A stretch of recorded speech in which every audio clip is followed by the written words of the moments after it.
Imagine yourself drifting into a place of quiet, a place where the noise of the day gently fades into the background. Here, in this calm and steady rhythm, we begin our exploration of a topic that lives at the intersection of protection and confusion within the human body. Tonight, we speak of the immune system, a remarkable guardian that keeps us safe from harm, and the curious ways in which it sometimes turns inward, mistaking the self for the enemy. We call these moments of misdirection autoimmune diseases. As we settle into this story together, let the slow cadence of the words carry you deeper into a restful state, even as you learn something new about the hidden workings of your own body. The immune system is, in many ways, one of the body's greatest achievements. It is constantly at work, a tireless sentinel standing guard against countless invaders that drift through our environment every single day.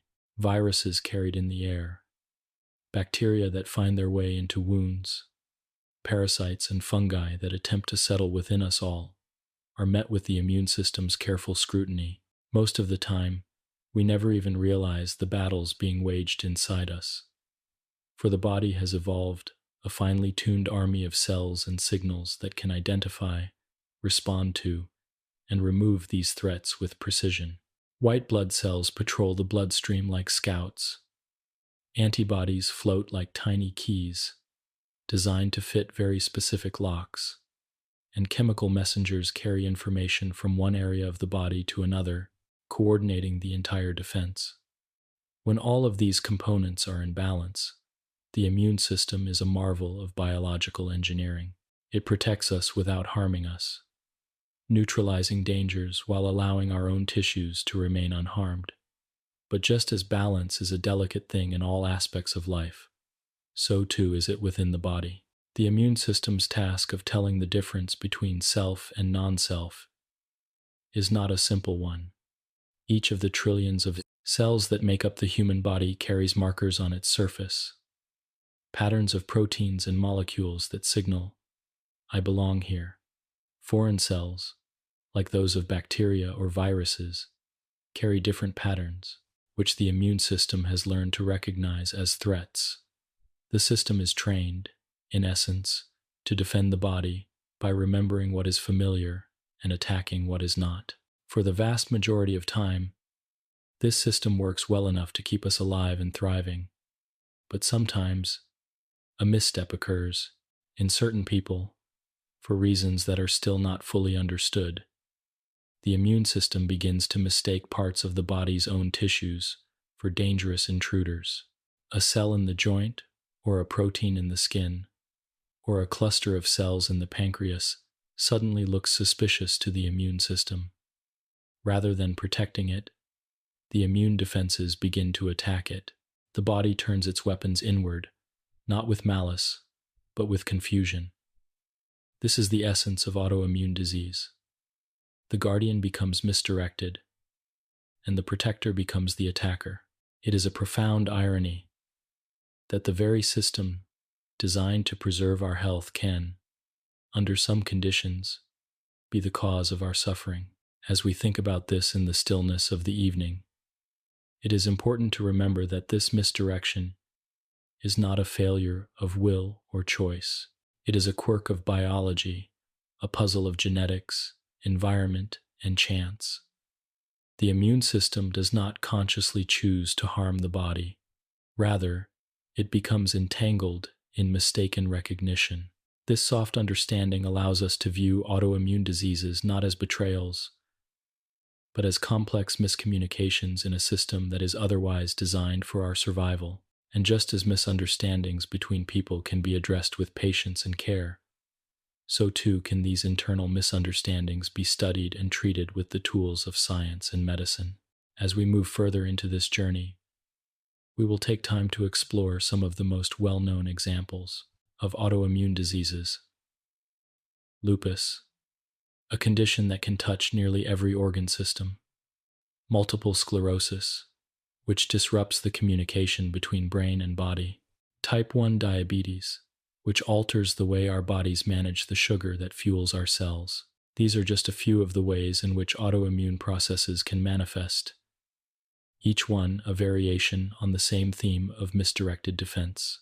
Though their symptoms differ, the thread that connects them is the same: a guardian confused about who is friend and who is foe.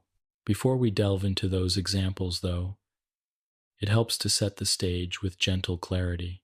The immune system is not a simple entity, but a network, a web of interactions that is as vast and intricate as any ecosystem in nature. White blood cells flow through the bloodstream like rivers branching into tiny streams, reaching every part of the body.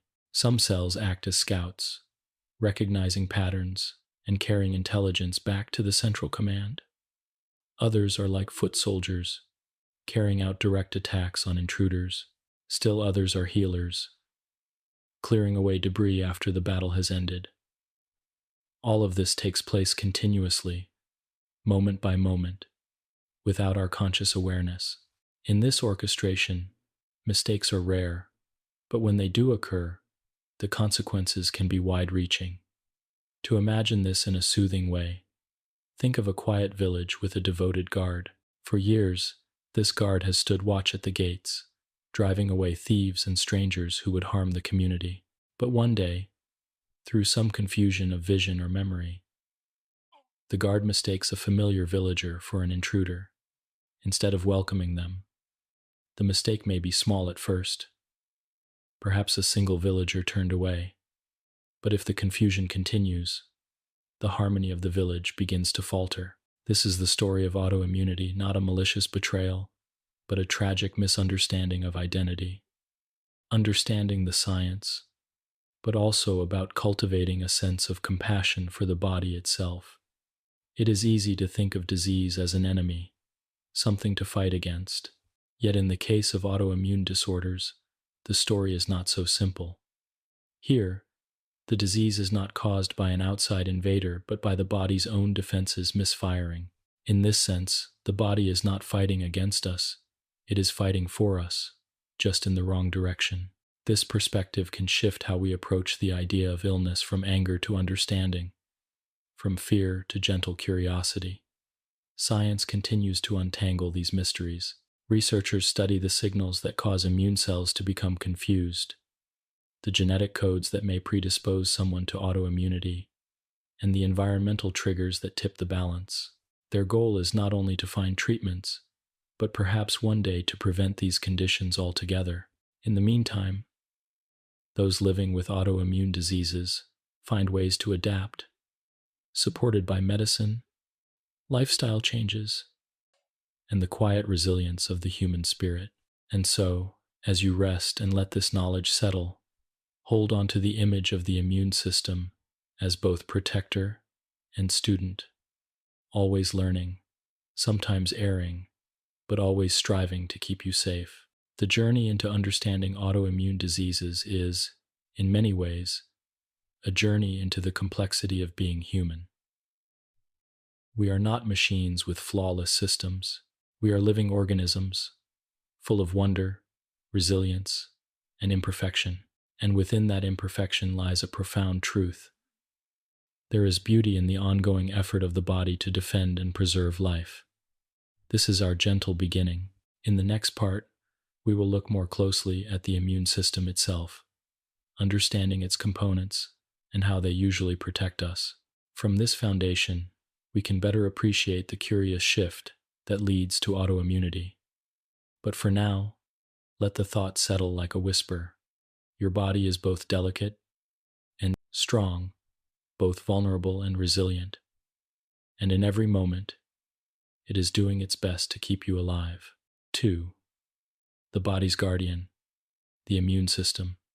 The story of the immune system is, in many ways, the story of how life protects itself. As you rest and listen, picture a vast landscape within the body, a hidden world that stretches through every tissue and organ, flowing quietly in rivers of blood and pools of clear lymph.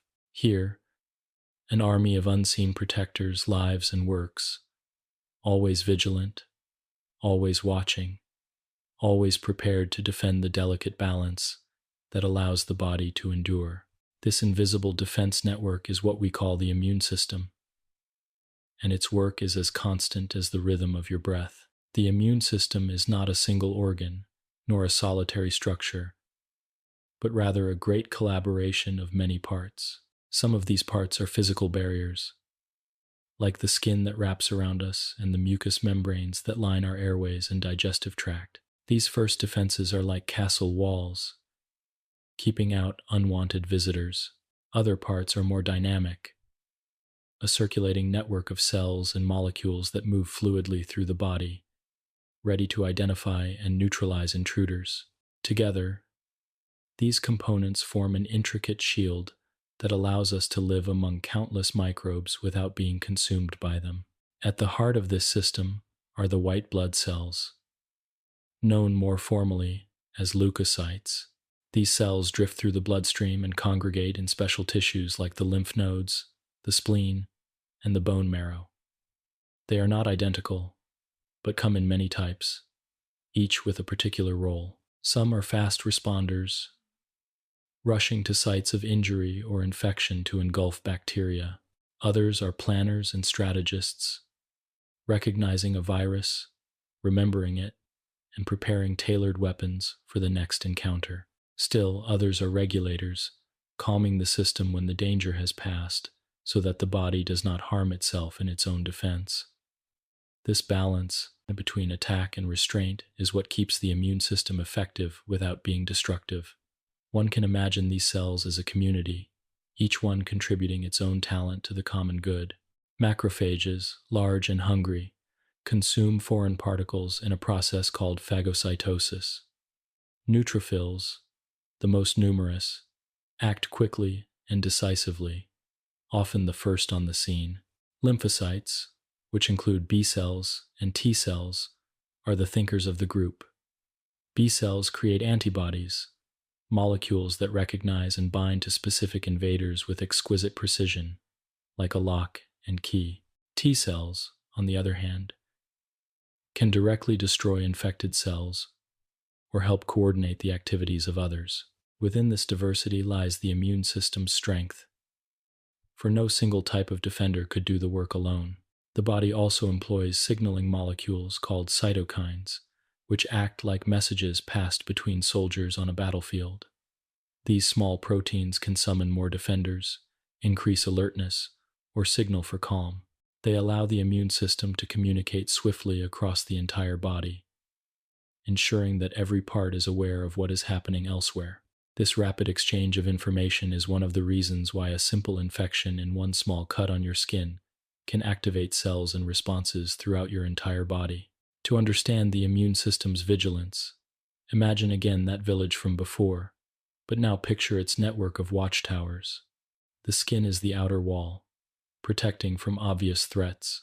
The watchtowers are like lymph nodes, scattered checkpoints where soldiers gather and monitor activity. When an invader appears, word travels quickly from one tower to another until the whole community is aware of the threat. Reinforcements are sent, strategies devised, and the intruder is eventually neutralized. The invader rarely gets past the first defenses, but if it does, the inner forces are ready to contain it. The immune system also remembers. This memory is one of its most remarkable features. Once the body has encountered a particular virus or bacterium, it stores the information. The next time that same invader appears, the immune system responds faster, stronger, and more efficiently. This is the basis of immunity, and it explains why many childhood illnesses, once experienced, rarely return with the same severity. It also underlies the science of vaccines, which introduce a harmless fragment or weakened form of an invader, so that the immune system can learn to recognize it without facing the danger of the full infection. Yet even in its power, the immune system is careful. It must not only recognize what does not belong, but also protect what does. This delicate task is known as self-tolerance. The immune system learns, during development, which cells and molecules are part of the self. Cells that fail this training, cells that would attack the body itself, are usually eliminated. In this way, The immune system is shaped not only to fight, but also to restrain itself. It is a balance between vigilance and tolerance, attack and acceptance. It is a balance that most of the time keeps us healthy and safe. When the system works as it should, it is seamless. A cut on the finger heals without infection. A cold virus is fought off within a week. A stomach bug passes quickly without lasting harm. We rarely give it a second thought because the immune system works quietly, invisibly, in the background of our lives. It allows us to walk through a world filled with microbes, billions upon billions in every handful of soil, every breath of air, every surface we touch, without being constantly overcome by illness. But the very complexity that makes the immune system so effective also makes it vulnerable to error. Each of those cells, each of those signaling molecules, and each of those processes must interact correctly for the system to function in balance. When something shifts, whether from genetic predisposition, environmental influence, or chance, the immune system can stumble. Infections might not be properly cleared, leading to lingering illness. Or worse, the immune system might mistake the body's own tissues for threats, beginning the slow process of self-destruction we call autoimmunity. For now, let us simply appreciate the immune system for what it is, a guardian of extraordinary power and precision, working tirelessly within us without pause. It is one of the body's most ancient systems, shaped over millions of years of evolution, honed by the endless dance between predator and prey, host and pathogen. Its weapons are sharp, its memory long, its coordination intricate. It is, in many ways, one of the reasons human beings have survived as a species in a world filled with invisible dangers. As you rest with these thoughts, you might reflect on how extraordinary it is that most of the time, this system works so well that we forget it is even there. The cough that clears a virus, the fever that burns away an infection, the scar that forms as skin knits back together. All of these are signs of the immune system quietly doing its work. We notice the discomforts, the symptoms, but beneath them lies a deeper story of resilience, protection, and healing. The immune system is not perfect, but it is tireless. It is not flawless, but it is essential. Without it, the smallest scratch might become life-threatening, the mildest infection overwhelming. With it, we walk through life shielded by a constant, unseen defense. It is this guardian that allows us to live in a world of endless microscopic life, strong enough to protect us, gentle enough to leave us whole. This guardian, however, sometimes loses its way, and when it does, it can transform from protector to attacker. To understand how this happens, we must first look more closely at how the immune system distinguishes between friend and foe, and how that process can falter. In the next part, we will explore how the body normally recognizes self and non-self, and how this recognition lies at the heart of both health and disease. 3. How the immune system recognizes self and non-self. Deep within the body, a quiet conversation is always taking place, a dialogue between the countless cells that make up our tissues and the watchful guardians of the immune system. This conversation is one of recognition, of greeting and response, of deciding who belongs and who does not. It is a conversation so fundamental that without it, life could not continue for long. The immune system must constantly distinguish between what is part of the self and what is foreign, between the familiar patterns of the body's own molecules and the strange signatures of intruders. This recognition is not loud or dramatic, but subtle and continuous, like a soft whisper carried across the bloodstream. To understand the mystery of autoimmune disease, it helps first to understand how this recognition normally unfolds. Every cell in the human body carries a kind of identification badge. This badge is made up of proteins and molecules displayed on the cell's surface.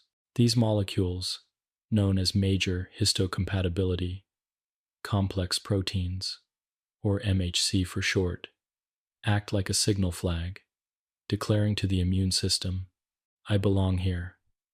The immune system is trained from an early stage of life to recognize these markers as part of the self. Any cell that bears them is accepted, sheltered under the immune system's protective gaze.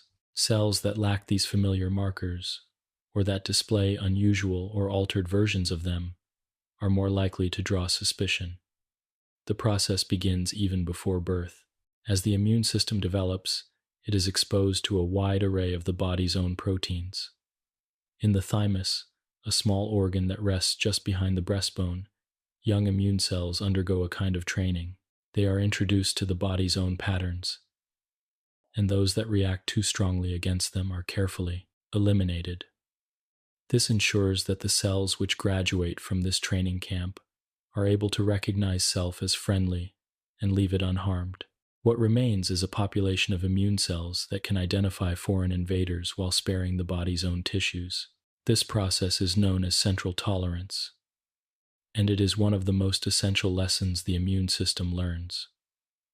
Yet the immune system's education does not stop there. Even after leaving the thymus and bone marrow, immune cells continue to be tested in the wider environment of the body. If they encounter the body's own molecules and respond with aggression, mechanisms exist to silence them, either by rendering them inactive or prompting them to self-destruct. This secondary safeguard, called peripheral tolerance, acts as a kind of ongoing supervision. It ensures that the immune system remains respectful of the body's tissues throughout life. These layers of tolerance together form the foundation of immune recognition, the delicate balance between defense and restraint. When a pathogen enters the body, the difference becomes clear. Foreign organisms carry proteins and molecules that the immune system has never seen before. These unfamiliar patterns, often called antigens, are like strangers wandering into the village. Cells of the innate immune system, the first responders, are equipped with receptors designed to recognize broad features that are common to many microbes, such as certain sugars on bacterial cell walls or the repeating structures of viral proteins. When these receptors bind to such features, they sound the alarm. Other immune cells rush to the scene, and the body begins to mount a defense. This defense becomes even more precise with the involvement of the adaptive immune system. B cells produce antibodies, each one carefully shaped to bind to a unique antigen. T cells examine the MHC badges on cells, checking to see whether they display normal self-proteins or foreign fragments from invaders. Infected cells often present pieces of viral proteins on their surfaces, alerting T cells that something is wrong. This distinction between self and non-self is subtle, yet it guides every action of the immune system. When the recognition is accurate, the system can eliminate infections while leaving the body unharmed. But the task is not always simple. Some pathogens evolve ways to mimic the body's own molecules, disguising themselves so that the immune system struggles to tell them apart from host cells. Other times, infections may trigger inflammation so intense that the immune system, in its urgency, begins to damage nearby healthy tissue. These moments reveal just how fine the line can be between protection and harm, and in some individuals, this line becomes blurred, not only during infections, but as a lasting miscalculation. The immune system begins to mistake self for non-self, even when no infection is present. Imagine the immune system as a vast library of patterns. Each book in this library represents a molecular signature, a memory of what is friendly and what is dangerous. Over time, the immune system adds new volumes to this collection, learning from each encounter with the world. Most of the books are filed correctly, ensuring that familiar patterns are recognized and respected. But now and then, a book may be misplaced. A self-pattern might be filed under danger, leading the immune system to treat it as a threat. This misfiling may lie dormant for years, unnoticed, until some trigger an infection, a change in environment, a shift in hormones brings it to the surface. The immune system then acts according to its record, attacking tissues it was once meant to protect. Scientists continue to explore why these errors of recognition occur. Some point to genetics, noting that certain families have higher rates of autoimmune disease, suggesting inherited differences in immune regulation. Others point to environmental factors, such as viral infections that may expose hidden self-proteins to immune cells for the first time, sparking confusion. Still others suggest that random chance, the natural variability of a system as complex as immunity, may sometimes produce cells that slip past the safeguards of tolerance. Whatever the cause, the result is the same. The immune system begins to act against the self, and disease emerges. For most of us, however, the system functions remarkably well. Every second of every day, immune cells are scanning, recognizing, and deciding. They check the identification badges of cells, examine molecular fragments, and compare them to the library of known patterns. In the vast majority of cases, the decisions are accurate and the body remains safe. It is only in rare instances that this recognition falters in a lasting way. And yet, for those who live with autoimmune disease, the effects of such errors are profound. As you let this knowledge settle, it may be helpful to think of the immune system not as a machine, cold and precise, but as a living community that must constantly balance caution with trust. It cannot strike blindly, for that would harm the very body it is meant to protect. Nor can it remain passive, for then true threats would overwhelm us. Instead, it must judge with care, always weighing self against non-self, belonging against intrusion. This is the delicate wisdom of the immune system, a wisdom that usually serves us well, but that can sometimes go astray. In the stillness of the night, imagine this recognition as a kind of inner harmony. Each cell offers its badge, each immune guardian acknowledges it, and life continues without disruption. When harmony is maintained, health flourishes quietly. When recognition falters, dissonance begins, and the immune system may turn its power inward. To understand autoimmune disease is to understand this fragile balance, this endless negotiation between acceptance and defense. As we move forward in our journey, we will look at what happens when this recognition fails in more detail. We will see how the immune system's error can lead to direct attacks on tissues, and how the breakdown of tolerance becomes the foundation of autoimmunity. In the next part, we will gently explore what happens when the system breaks down, and how these small errors can ripple outward into disease. For now, rest with the image of a body in quiet conversation with itself. A body that, for the most part, knows who it is, and in that recognition, finds peace. 4. When the system breaks down, the human body thrives on balance. Every breath, every heartbeat, every quiet rhythm of digestion and repair depends on systems that are coordinated and in harmony with one another. The immune system is no exception. For it to protect without harming, it must walk a delicate line between action and restraint, striking at what is dangerous and standing down when it encounters what belongs. Most of the time, this balance is upheld with remarkable accuracy, but sometimes subtle missteps accumulate. A signal is misread. A familiar cell is mistaken for an intruder. A memory is filed in the wrong place. Slowly, quietly, almost imperceptibly at first, the balance begins to shift. This is the beginning of breakdown, when the immune system loses its clarity of recognition and turns against the self. Imagine this breakdown as a mirror clouding over. At first, the reflection is clear, crisp, and true. The immune system sees the body as it is, recognizing every organ, every tissue, every cell as part of its own. But then, condensation gathers, a mist forms, and the reflection begins to distort. Shapes blur, boundaries fade, and what was once familiar now looks foreign. The immune system, trusting what it sees, responds to these distortions as if they were real. It begins to treat its own reflection as though it were an enemy standing on the other side of the glass. The result is attack where there should be protection, destruction where there should be preservation. In the early stages of breakdown, the signs can be subtle.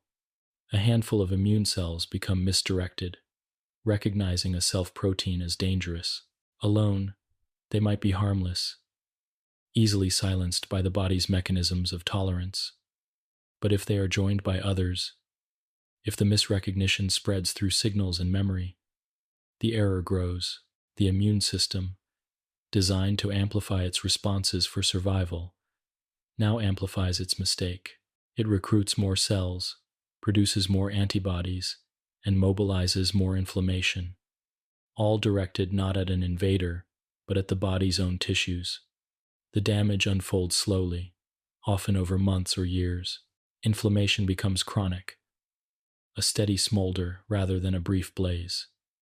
The tissue under attack swells, stiffens, or loses its normal function. In joints, this can feel like persistent pain and stiffness. In nerves, it can cause numbness or weakness. In glands, it can alter the production of vital hormones or enzymes. The symptoms vary depending on where the immune system has focused its confusion. But the underlying story is the same: a protector turned aggressor, a guardian unable to recognize the home it was meant to defend. Breakdown is rarely caused by a single event. More often, it is the result of many influences converging.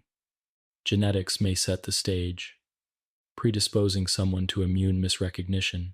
Environmental factors may provide the triggers, like infections that expose hidden proteins, toxins that alter the way molecules are displayed on cell surfaces, or even stress that shifts the balance of hormones influencing immune activity. Sometimes, chance alone plays a role. A random misfire in the complex choreography of recognition and response. No matter the cause, the outcome is the same. The immune system begins to see its own as foreign, and the breakdown quietly begins. The process is not absolute. Even in autoimmunity, the immune system is not entirely lost. It continues to defend against infections, continues to heal wounds, continues to maintain much of its normal vigilance. But layered on top of this rightful defense is a shadow campaign, an unnecessary battle waged against tissues that should have been left untouched. This duality can be exhausting for the body. Energy is diverted to unnecessary battles. Inflammation becomes widespread, and the sense of vitality fades. It is why fatigue is one of the most common symptoms across autoimmune diseases. The body is, quite literally, fighting itself. There is also an emotional dimension to this breakdown. For those who live with autoimmune disease, the knowledge that one's own defenses have turned inward can feel disorienting. Illness is often thought of as something external, an invader that arrives and can be repelled. But here, the illness is internal, born from the very system designed to preserve health. It can create feelings of betrayal, of unease, of being at odds with one's own body. Yet, it is important to remember that this breakdown is not a conscious betrayal, but a miscommunication, a confusion of signals. The immune system is still doing its work as it understands it only now. Its understanding has become flawed. Breakdown is also uneven. It does not happen in the same way for everyone. In some, the process centers on a single organ, like the pancreas in type 1 diabetes. In others, it becomes widespread, as in lupus, where nearly every tissue can be affected. Sometimes the symptoms wax and wane, flaring with intensity and then subsiding into quiet periods of remission. Other times, they remain steady, a constant reminder of the body's internal conflict. This variability reflects the complexity of the immune system itself, a web of countless interactions that can misfire in many different ways. One of the remarkable aspects of autoimmune breakdown is that it often begins long before it is recognized. The immune system may be producing antibodies against the body's own tissues years before symptoms appear. These antibodies drift through the bloodstream silently, unnoticed, until the damage they cause becomes significant enough to reveal itself through pain, fatigue, or organ dysfunction. By the time a diagnosis is made, the immune system's confusion is often well established, the breakdown already woven into the body's internal dialogue. And yet, even in breakdown, there is resilience. The body adapts in countless ways, compensating for lost function, rerouting signals, or regenerating tissues where it can. Treatments, too, aim not to destroy the immune system but to gently calm it, to remind it of its proper role. Medications suppress the unnecessary aggression. Therapies retrain cells to recognize self correctly, and lifestyle adjustments reduce the triggers that can worsen the miscommunication. The goal is never to eliminate the immune system, for that would leave the body defenseless, but to restore as much balance as possible between attack and tolerance. To think of this breakdown is to be reminded of how intricate and fragile the balance of life truly is. We often imagine the body as sturdy and self-contained, but in truth, it is a constant negotiation, a series of ongoing compromises between action and restraint, defense and preservation. The immune system is both protector and, at times, aggressor, not because it wishes harm, but because its vision has become blurred. The clouded mirror reflects back an image it no longer recognizes, and so it attacks. As you reflect on this in the quiet, imagine again the body as a village with its guard. At first, the guard knew every villager by face and name, welcoming them without hesitation. But over time, the guard's vision has grown dim, and familiar faces appear strange. The guard draws a weapon not out of anger, but out of uncertainty. The villagers, bewildered, try to reassure, but the guard is no longer certain of what is real. This misunderstanding leads into conflict, not because the guard has turned cruel. This is the essence of autoimmune breakdown, a gradual loss of clarity, a confusion between self and other, and the consequences that ripple outward from that mistake. It is a reminder that even the most sophisticated systems can falter, that perfection is never the goal of life, only balance. And when that balance is lost, it is through understanding and gentle correction that harmony can sometimes be restored. As we continue on this journey, we will explore the specific ways this breakdown manifests, looking closely at particular diseases where the immune system's confusion becomes most visible. In the next part, we will consider the broad concept of autoimmunity itself, bringing together what we have learned about recognition and breakdown to form a clearer picture of what it means when the body turns its defenses inward. But for now, let this image rest in your mind.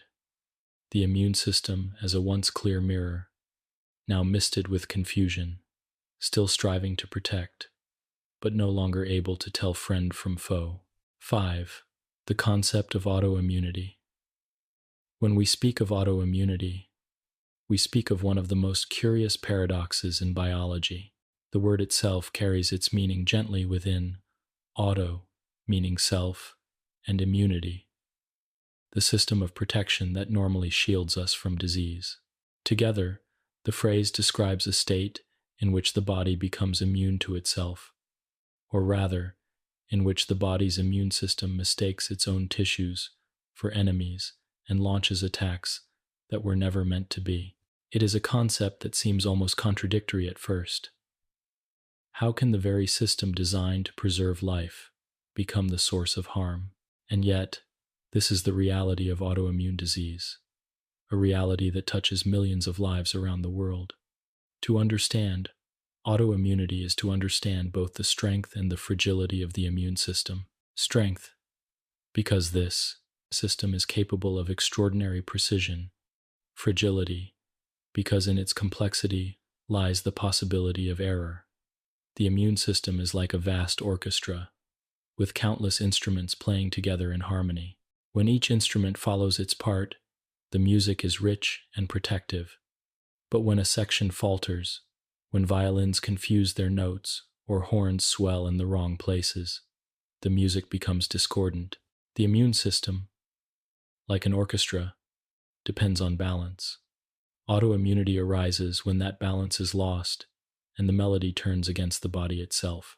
In practical terms, autoimmunity occurs when the immune system identifies the body's own proteins, cells, or tissues as if they were foreign invaders. This misidentification can be focused or widespread. In some conditions, the immune system targets a single organ with precision. In type 1 diabetes, for instance, the attack is centered on the pancreas, destroying the insulin-producing cells. In multiple sclerosis, the immune system sets its sights on the myelin sheath that insulates nerve fibers in the brain and spinal cord. In other conditions, like lupus, the confusion is more diffuse, with the immune system attacking tissues throughout the body, from joints to kidneys to skin. The scope may vary, but the underlying principle is the same. Self is treated as other, and defense becomes offense. The tools of attack are the same ones the immune system normally uses to protect us. Antibodies, which are proteins designed to recognize foreign antigens, become misdirected. Instead of binding to viruses or bacteria, they bind to molecules on the body's own cells. These autoantibodies can cause damage directly or signal other immune cells to join the assault. T cells, which normally seek out infected or abnormal cells, may also turn their destructive focus on healthy tissues. Cytokines, the chemical messengers of immunity, amplify the response, summoning more defenders and increasing inflammation in places where none is needed. The very machinery that once kept us safe becomes, under the spell of confusion, the machinery of disease.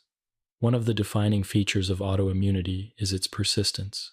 Unlike a passing infection, where the immune system fights and then stands down once the invader is gone, autoimmune activity often does not cease, because the target is the body itself, and the body cannot be cleared away like a virus or bacterium.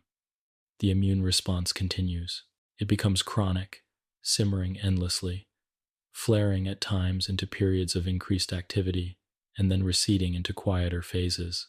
These cycles of flare and remission are familiar to many who live with autoimmune conditions, a rhythm of unpredictability that shapes daily life. The experience of autoimmunity is as varied as the conditions themselves. Some diseases manifest primarily with pain and fatigue, subtle yet unrelenting symptoms that may be invisible to others but deeply felt by those who carry them. Others cause more overt signs: rashes on the skin, swelling of joints, or disruptions in vital functions like blood sugar regulation or nerve signaling. Because the immune system can direct its confusion toward almost any tissue, the spectrum of autoimmune disease is wide, encompassing more than 80 distinct conditions recognized today.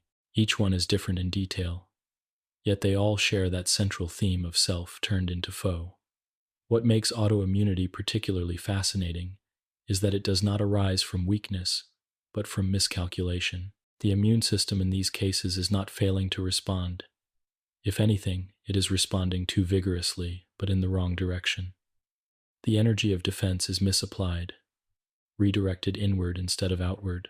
This is why autoimmunity is often described as an error of recognition, a failure of tolerance.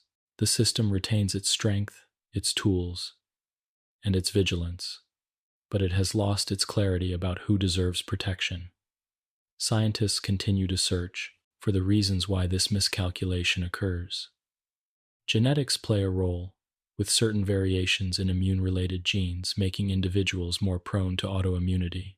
Environment contributes as well, with infections, dietary factors, toxins, and stress all implicated as possible triggers. Hormones also seem to influence the process, which may help explain why many autoimmune diseases are more common in women than in men. Yet no single cause has been identified. Instead, autoimmunity appears to be the product of many forces converging, a perfect storm of predisposition and trigger, chance and circumstance. It is also important to remember that autoimmunity is not purely destructive. The immune system is still doing much of its rightful work alongside its mistakes. People with autoimmune conditions continue to heal from injuries, recover from infections, and carry out the daily processes of immune surveillance.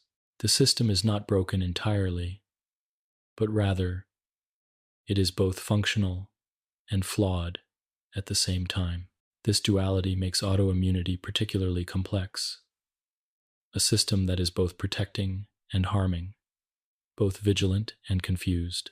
For those who live with autoimmune diseases, this complexity often translates into a long journey of discovery.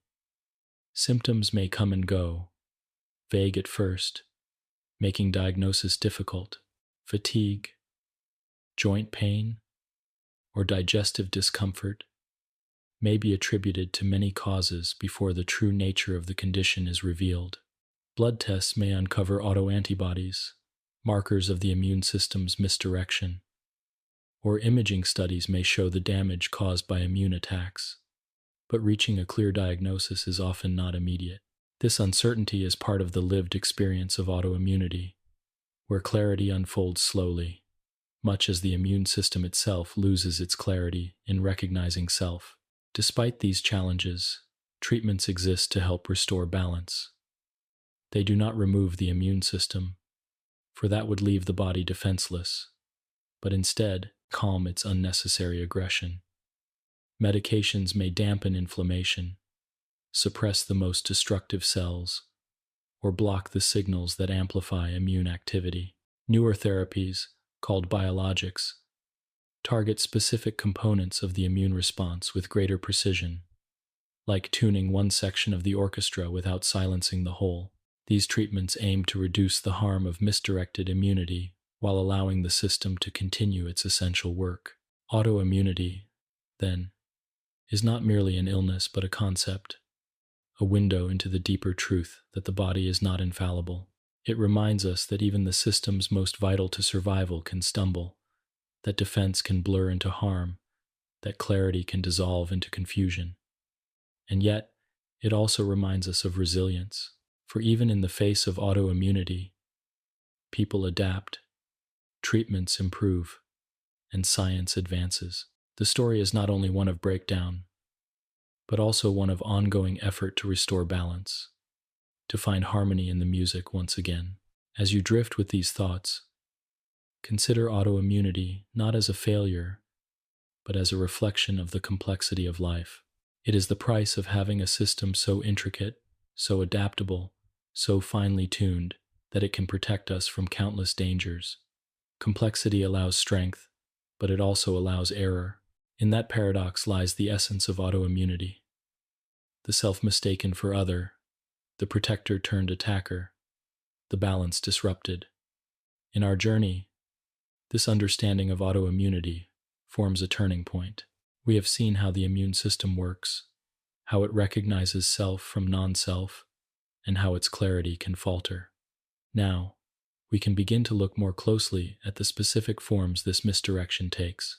In the next part, we will explore one of the most well-known autoimmune conditions, lupus, a disease that illustrates the wide-ranging effects of autoimmunity when the confusion becomes systemic. For now, let the thought rest gently in your mind. The immune system, in its devotion to protect, can sometimes lose its way, and in that misdirection, we find the story of autoimmunity. 6. Lupus, the system-wide condition. Among the many autoimmune conditions that affect the human body, lupus is one of the most complex and far-reaching. Its full name, systemic lupus erythematosus, gives a clue to its nature. The word systemic tells us that it does not restrict itself to one part of the body, but rather may touch nearly every organ, every tissue, every corner of the self. The word erythematosus hints at one of its visible signs, a reddish rash that can appear across the skin, and lupus, the name long ago borrowed from the Latin word for wolf, evokes the unpredictable and elusive nature of this condition, a disease that can seem to wear many masks. To understand lupus is to step into a story where the immune system, confused in its recognition, becomes a restless wanderer, sometimes focusing on the skin, other times the joints, and still other times the kidneys, the heart, or the nervous system. Lupus is not new. Descriptions of the disease reach back centuries. When physicians first noted the unusual skin rashes and fevers that did not fit neatly into other categories of illness. Over time, as medical knowledge deepened, it became clear that lupus was not simply a disorder of the skin, but one that could affect the body as a whole. Today, we know it as a chronic autoimmune condition, marked by a cycle of flares and remissions. During a flare, the immune system is especially active in its misdirected attacks, and symptoms intensify. In periods of remission, the storm quiets, and the person may feel almost well. This shifting pattern is part of what makes lupus so challenging to understand and to live with. The central feature of lupus is the production of autoantibodies. These are antibodies, normally meant to defend against invaders, that instead target the body's own molecules. In lupus, the autoantibodies are often directed against components of the cell nucleus, such as DNA or histones. When these antibodies bind to their targets, they form immune complexes, clusters of antibody and antigen, that drift through the bloodstream and settle in various tissues. These deposits trigger inflammation wherever they lodge, summoning immune cells and releasing chemical signals that damage surrounding structures. Because immune complexes can circulate widely, lupus has the potential to affect many systems at once. The symptoms of lupus reflect this broad reach. Fatigue is among the most common, a deep exhaustion that is not relieved by rest. Joint pain and stiffness often accompany it, as the immune system attacks the lining of joints and causes swelling. The skin may bear visible marks, from sensitivity to sunlight to the characteristic butterfly rash that spreads across the cheeks and nose. Internal organs, too, may be touched. The kidneys can develop inflammation that interferes with their ability to filter waste. The heart and lungs may be inflamed, and the nervous system may be affected, leading to headaches, mood changes, or difficulties with memory. Each case of lupus is unique, shaped by which tissues the immune system has chosen as its targets. The unpredictability of lupus adds to its burden. Symptoms can change over time, sometimes appearing suddenly, other times creeping in gradually. A person may feel well one week and then experience a flare the next, without clear warning.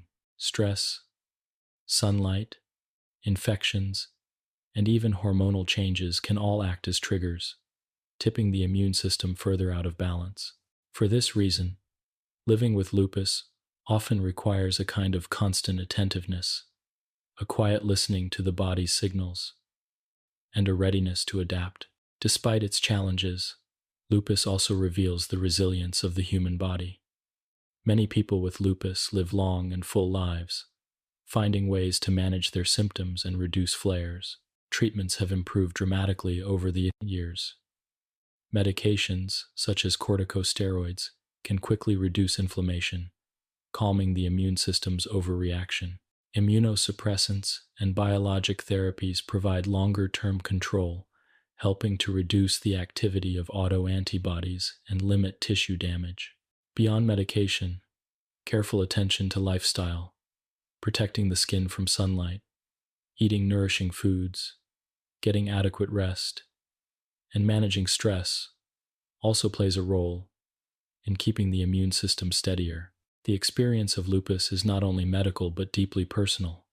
For some, it may begin with vague symptoms, a sense of tiredness, achy joints, perhaps a rash that appears after time in the Sunday.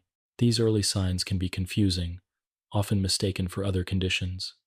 Diagnosis is not always immediate, since lupus mimics many other illnesses and has no single definitive test. It is often identified through a combination of symptoms, blood tests showing autoantibodies, and evidence of organ involvement. The process can take time, requiring patience and persistence, much like the disease itself.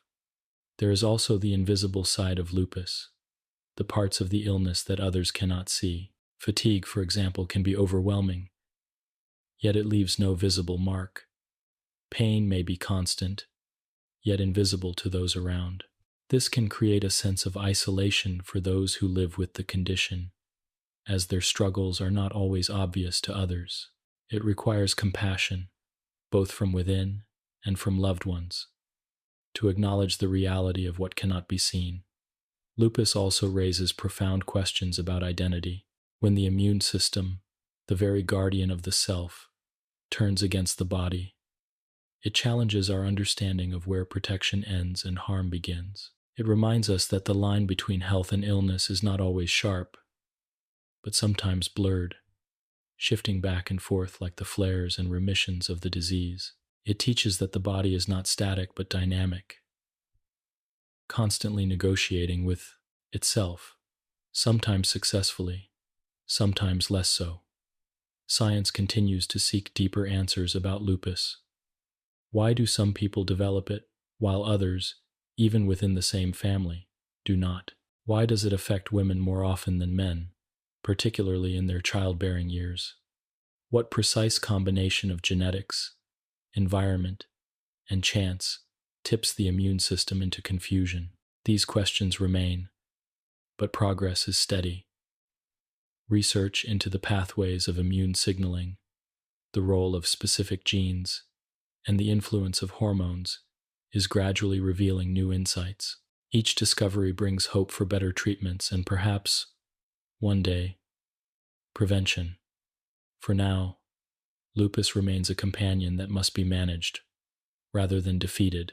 It is unpredictable, but not unconquerable. It may challenge the body, but it cannot erase resilience. It may cloud the mirror of the immune system, but it does not erase the image of health entirely. Those who live with lupus often speak of learning to listen more closely to their bodies, to honor rest when needed, and to celebrate moments of well-being. In this way, the illness becomes not only a burden, but also a teacher, offering lessons in patience, adaptability, and the quiet strength of endurance. As we think of lupus in the soft quiet of this moment, let it be not a source of fear, but of understanding. It is a reminder that the body is intricate, that even its most protective systems can stumble, and that within those stumbles there is still life, still resilience, still hope. The immune system, though confused, remains devoted to its purpose, even if misdirected. Science, though still searching, moves steadily toward greater clarity, and those who live with lupus, though challenged, continue to show the depth of human strength in the face of uncertainty. This is lupus, systemic, unpredictable, and complex, yet a condition that can be understood, managed, and lived with. In our journey, it stands as a powerful example of what happens when autoimmunity spreads beyond one organ to touch the body as a whole. In the next part, we will turn to another condition, multiple sclerosis, where the immune system's misdirection takes a different form, focusing its attack not everywhere at once but on the protective coating of nerves, altering the very communication between brain and body. For now, rest with the thought of lupus as a story of misdirected protection, of storms that come and go, and of resilience that endures quietly through it all. 7. Multiple sclerosis, the nerves under attack. Among the many ways autoimmunity can manifest, few are as striking as multiple sclerosis, often known simply as misread. In this condition, the immune system does not turn broadly against the entire body as it does in lupus, nor does it target a single gland like the pancreas in type 1 diabetes. Instead, it chooses a very particular focus, the nervous system. Specifically, it attacks the myelin sheath, a protective covering that surrounds nerve fibers in the brain. spinal cord, and optic nerves. Myelin acts much like insulation around an electrical wire. It ensures that nerve signals can travel swiftly and smoothly from one point to another. When this insulation is damaged, communication within the nervous system is disrupted, leading to a wide array of symptoms that reflect the central role of nerves in every part of life. Multiple sclerosis is often described as a disease of miscommunication, not only because of the immune system's misdirected attacks, but also because of the literal disruption in communication between the brain and the rest of the body. When myelin is stripped away, the nerve fiber beneath, called the axon, is left vulnerable. Signals that once traveled with speed and clarity become slowed, distorted, or blocked altogether. Imagine an orchestra playing a symphony where the notes are delayed, scattered, or lost. The melody becomes fragmented, uncertain, and at times unrecognizable. In MS, the body's symphony of movement, sensation, and thought is interrupted by these silent gaps in nerve conduction. The symptoms of multiple sclerosis are as varied as the functions of the nervous system itself. For some, the first signs may be visual disturbances, such as blurred vision or double vision, caused by inflammation of the optic nerve. For others, numbness or tingling in the limbs may be the initial clue. A sensation, as though the body has fallen asleep in ways it should not. Muscle weakness, problems with balance, and difficulties with coordination can appear as the disease progresses. Some people experience profound fatigue, a kind that does not match their level of exertion, as though their energy has been quietly drained. Cognitive changes can also occur, affecting memory, attention, or the ability to process information. Each case of MS is unique, a reflection of which nerves have been damaged and how severely. The course of the disease can vary as well. The most common form, known as relapsing remitting MS, is marked by periods of symptom flare-ups followed by times of relative quiet. During a relapse, immune activity is heightened, inflammation increases, and new damage may occur. Then, in remission, the inflammation subsides, and some function may return as the nervous system repairs itself as best it can. Over time, however, repeated cycles of attack can lead to cumulative damage. In other forms of MS, such as primary progressive MS, the disease takes a steadier course, with symptoms gradually worsening without distinct periods of remission. Regardless of its form, MS carries with it a sense of unpredictability, as those who live with it often do not know when the next flare will arise or which abilities may be affected. At the heart of multiple sclerosis lies inflammation, the hallmark of immune system activity. When immune cells mistakenly identify myelin as a threat, they cross into the central nervous system, a place normally protected by a barrier called the blood-brain barrier. This barrier is meant to keep most immune activity outside the brain and spinal cord, but in MS, it becomes permeable, allowing immune cells to enter. Once inside, they release chemical signals, recruit more defenders, and begin to strip away the myelin covering. This creates areas of scar tissue, or sclerosis, which give the disease its name. These scars disrupt the smooth flow of electrical signals, like potholes in a once clear road. Science has long sought to understand why the immune system chooses to attack myelin. Genetics play a role, as certain variations in immune-related genes increase susceptibility. Environmental factors also contribute. Exposure to certain viruses, low levels of vitamin D, and even geographic location appear to influence risk. The disease is more common in regions farther from the equator, where sunlight and vitamin D levels are lower, suggesting a link between environment and immunity. Yet, as with other autoimmune conditions, no single cause can explain it fully. Instead, multiple forces converge, creating the conditions in which the immune system loses its tolerance for self. Despite its challenges, multiple sclerosis is not a hopeless condition. The body itself has mechanisms of repair. Oligodendrocytes, specialized cells in the nervous system, can produce new myelin to replace what has been lost. This remyelination may restore function temporarily, especially in the earlier stages of the disease. However, as attacks continue, these repair processes may become less effective and damage may outpace healing. Treatments, therefore, aim not only to reduce the immune system's attacks, but also to support the body's ability to repair and adapt. Modern medicine has made remarkable progress in managing MIS. A wide range of therapies now exist to modify the course of the disease, reduce relapses, and slow progression. Some treatments broadly calm immune activity, while others target specific pathways, blocking the signals that allow immune cells to enter the nervous system.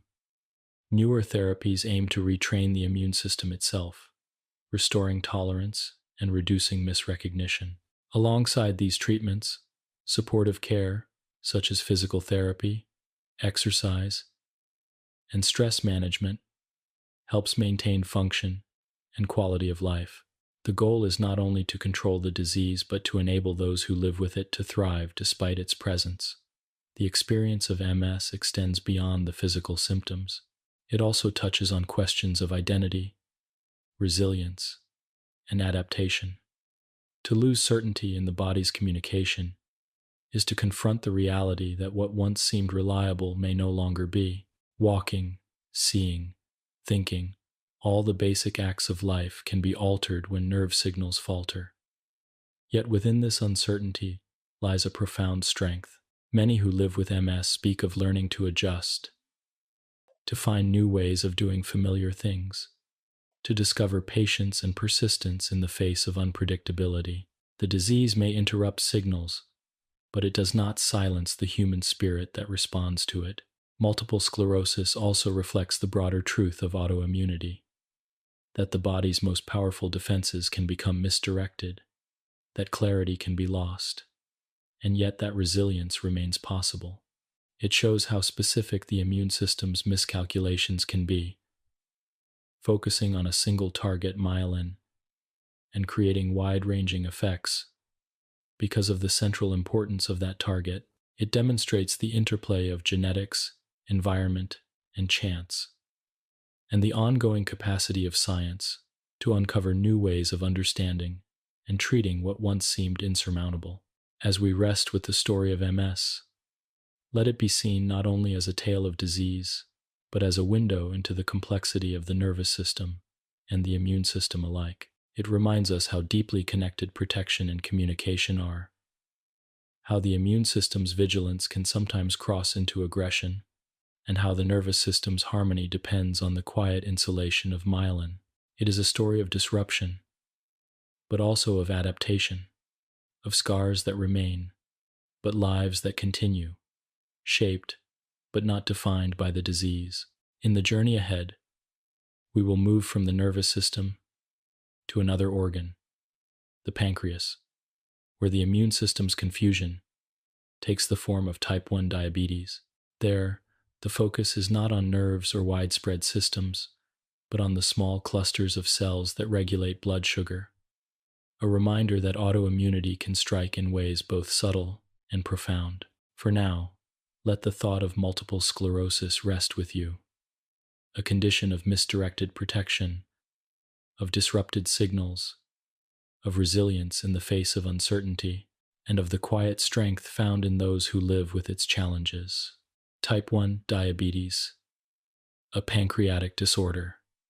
In the gentle unfolding story of autoimmunity, we arrive now at a condition that is both deeply familiar to many and yet quietly profound in its implications.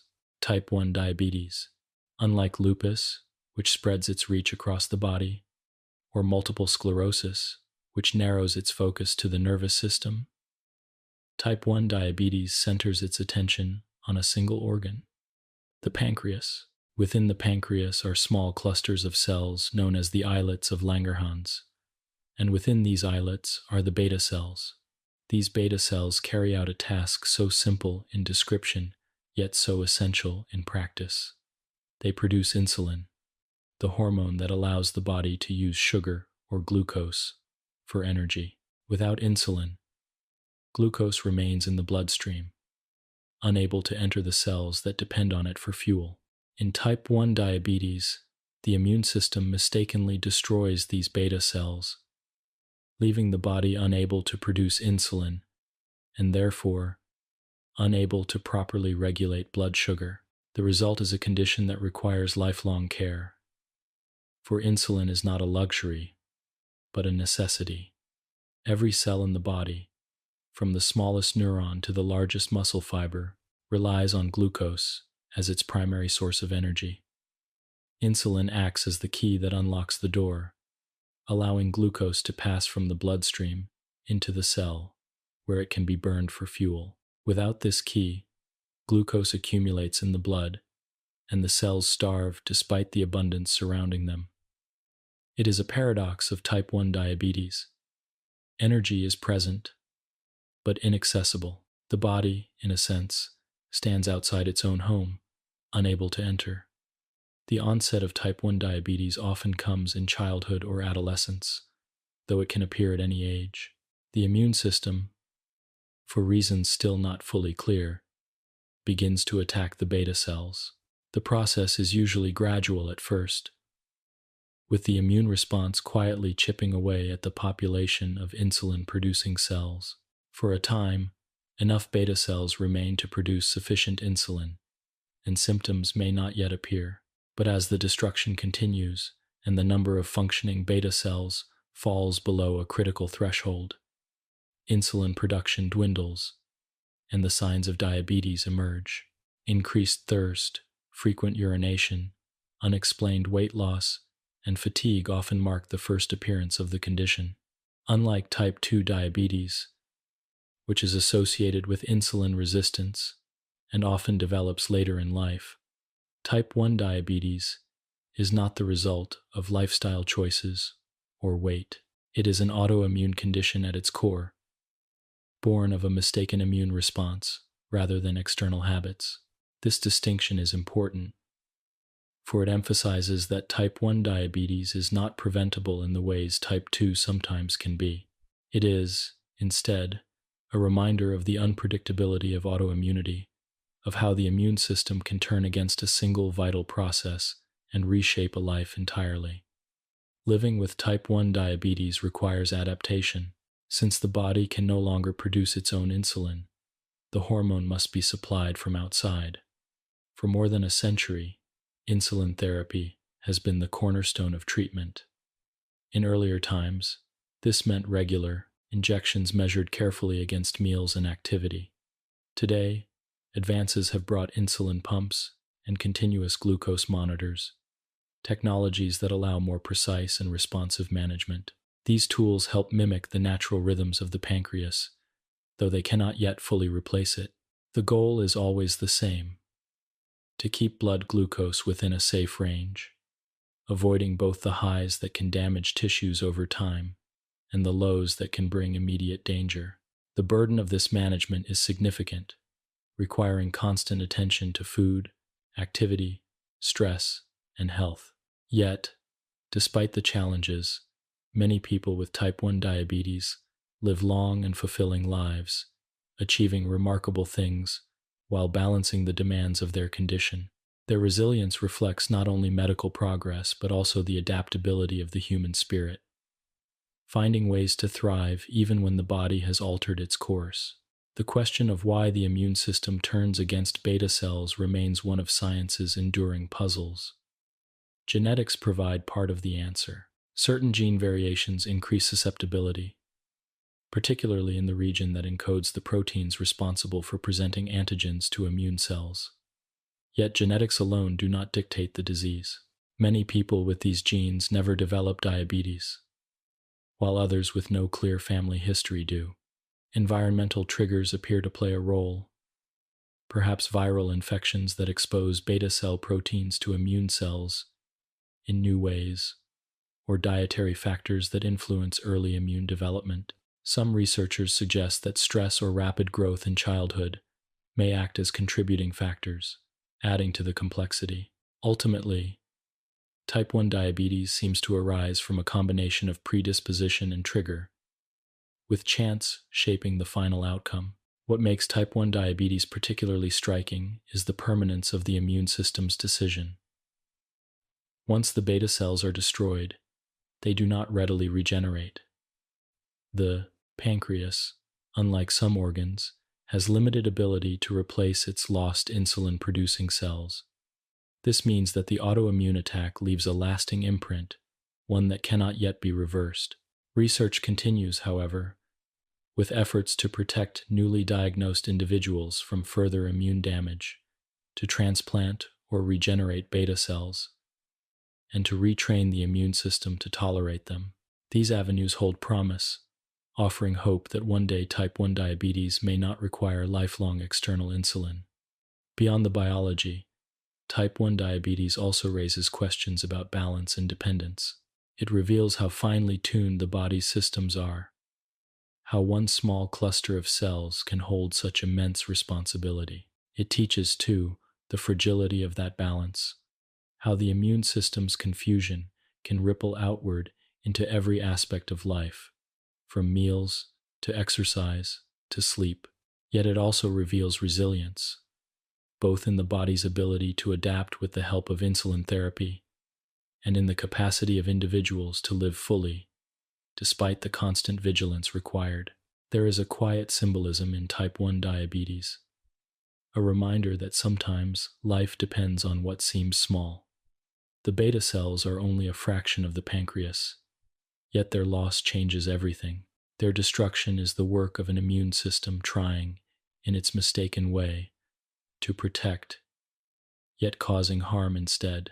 It is a story of precision gone astray, of guardians unable to distinguish one part of the body from an invader, and it is a story still being written, as science continues to search for ways to restore what has been lost. As you reflect on type 1 diabetes, imagine the body as a home where every room requires light to function. The glucose in the blood is like electricity, flowing through wires, ready to power each room. Insulin is the switch that allows the current to enter. Without it, the rooms remain dark, even though energy is present. The immune system, in type 1 diabetes, has mistakenly destroyed the switches, leaving the home dependent on an outside source to bring light once more. And yet, with the right tools and care, the home can still shine brightly, its rooms alive with activity and warmth. In the larger journey of autoimmunity, type 1 diabetes stands as a reminder of how specific and focused immune misdirection can be.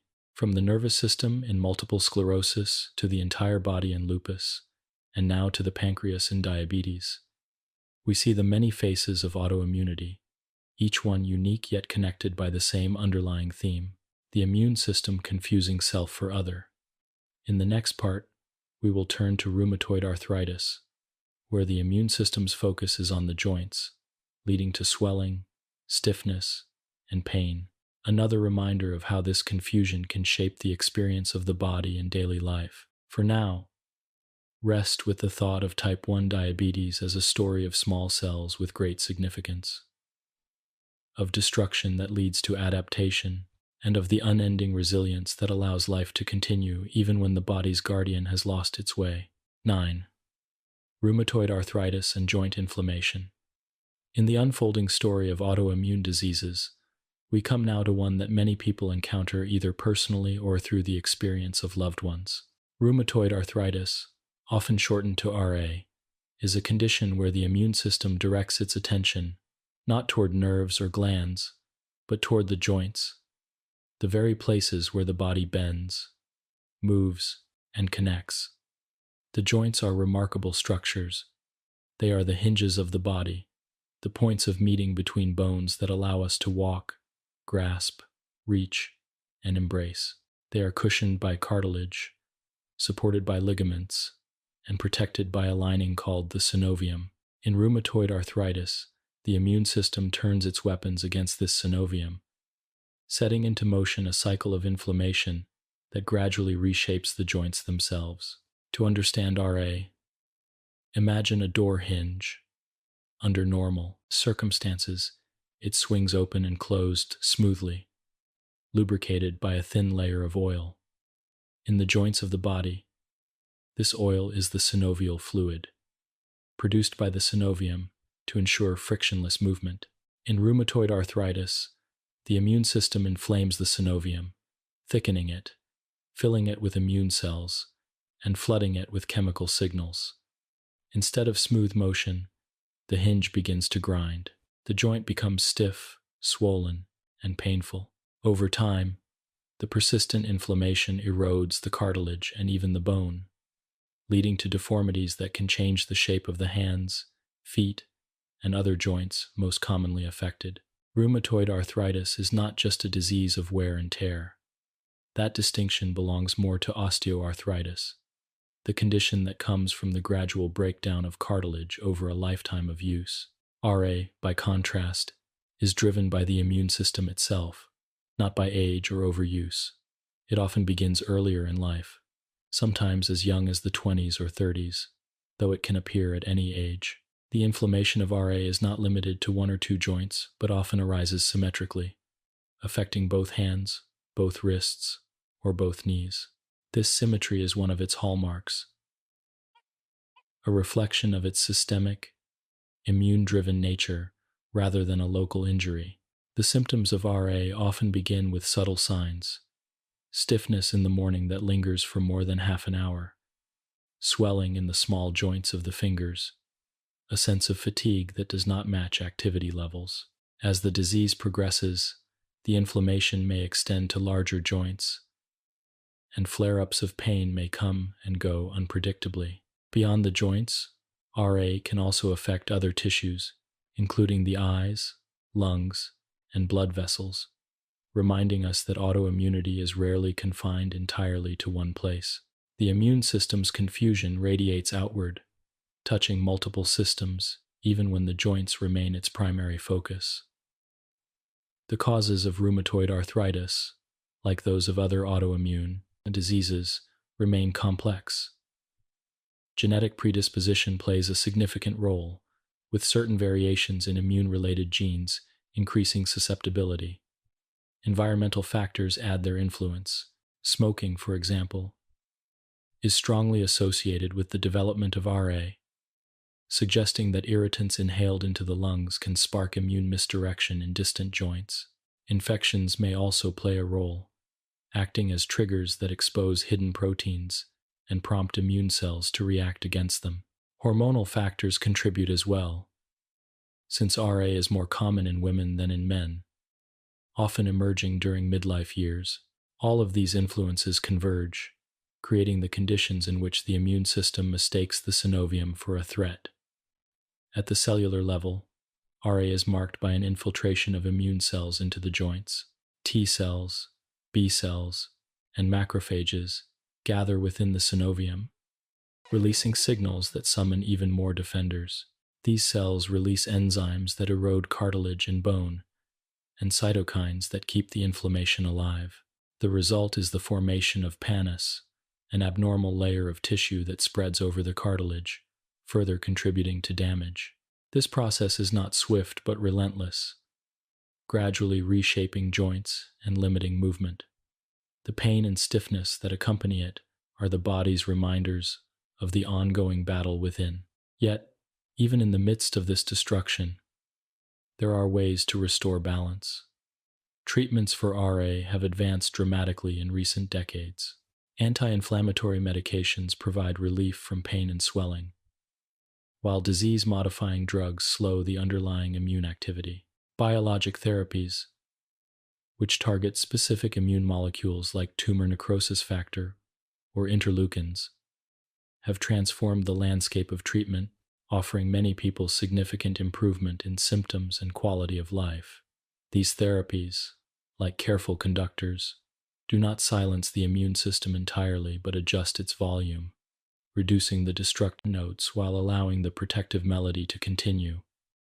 Living with rheumatoid arthritis often requires adaptation beyond medication. Physical therapy helps maintain mobility and strength, teaching gentle exercises that preserve function while avoiding stress on inflamed joints. Heat and cold can provide relief, soothing the stiffness or numbing the pain. Attention to rest, nutrition, and stress management helps to calm the immune system's intensity. Even small adjustments, choosing tools that reduce strain on the hands, pacing activity throughout the day can make a profound difference. These adaptations reflect the resilience of those who live with RA, finding new ways to move, work, and create despite the challenges. Rheumatoid arthritis is not only a physical condition but also an emotional and social one. The unpredictability of flare-ups, the fatigue that lingers, and the gradual changes in mobility can affect every aspect of daily life. Yet, many who live with RA also speak of the strength they discover in facing it. They learn patience with their bodies, compassion for themselves, and persistence in pursuing what they love. The disease may reshape their joints, but it does not erase their spirit. In this way, RA is not only a condition of inflammation, but also a testament to endurance. Science continues to explore the deeper mysteries of RA, searching for answers that may one day prevent it altogether. Researchers investigate the molecular triggers, the interplay of genetics and environment, and the ways in which the immune system could be retrained to restore tolerance. Advances in imaging allow doctors to detect joint inflammation earlier, offering opportunities to intervene before damage becomes severe. Each discovery adds to the hope that RA may one day be not only manageable but curable. As you reflect on rheumatoid arthritis in the stillness of this moment, imagine again the joints as hinges of the body, meant to move smoothly and without pain. In RA, the immune system has confused these hinges for enemies, flooding them with defenders who do not realize their mistake. The result is stiffness, swelling, and erosion, but also a reminder of how delicate the balance of recognition truly is. And yet, with treatment, with adaptation, and with resilience, movement remains possible, life remains full, and hope remains present. In the larger story of autoimmunity, RA shows us how the immune system's confusion can settle into the very mechanics of the body, into the joints that carry us through each day. From lupus to MS to type 1 diabetes and now rheumatoid arthritis, we see the many faces of this misdirection. In the next part, we will turn to another condition, celiac disease, where the immune system's focus shifts to the gut, reacting to food itself and altering the way the body absorbs nourishment. For now, let the thought of rheumatoid arthritis rest with you, a story of inflammation and adaptation, of pain and resilience, of joints under siege but lives that continue to move with quiet determination. 10. Celiac disease and the gut. The journey through autoimmune conditions now brings us to one that reveals how even the act of eating, something so ordinary and essential, can become a point of conflict within the body. Celiac disease is an autoimmune disorder in which the immune system responds abnormally to gluten, a protein found in wheat, barley, and rye. For most people, gluten is harmless, digested and absorbed along with other nutrients. But for those with celiac disease, the presence of gluten triggers an immune response that damages the lining of the small intestine, impairing its ability to absorb nourishment from food. It is a reminder of how autoimmunity can reshape even the most basic of life's processes, the act of taking in food and turning it into energy. The small intestine is designed to be a place of absorption, where nutrients from digested food pass through its delicate lining into the bloodstream. Its inner surface is lined with tiny, finger-like projections called villi, which dramatically increase the surface area for absorption. These villi are covered in even smaller microvilli, together forming what is sometimes called the brush border. In celiac disease, the immune system's response to gluten leads to inflammation in this lining. Over time, the villi become flattened and damaged, reducing the intestine's surface area and impairing its ability to absorb nutrients. What should be a process of nourishment instead becomes one of malnutrition, even when food is abundant. The symptoms of celiac disease can vary widely, which is one reason it often goes undiagnosed for years.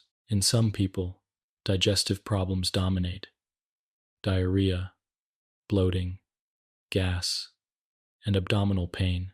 In others, the effects are more subtle but no less significant: fatigue, anemia, weight loss, or deficiencies in vitamins and minerals.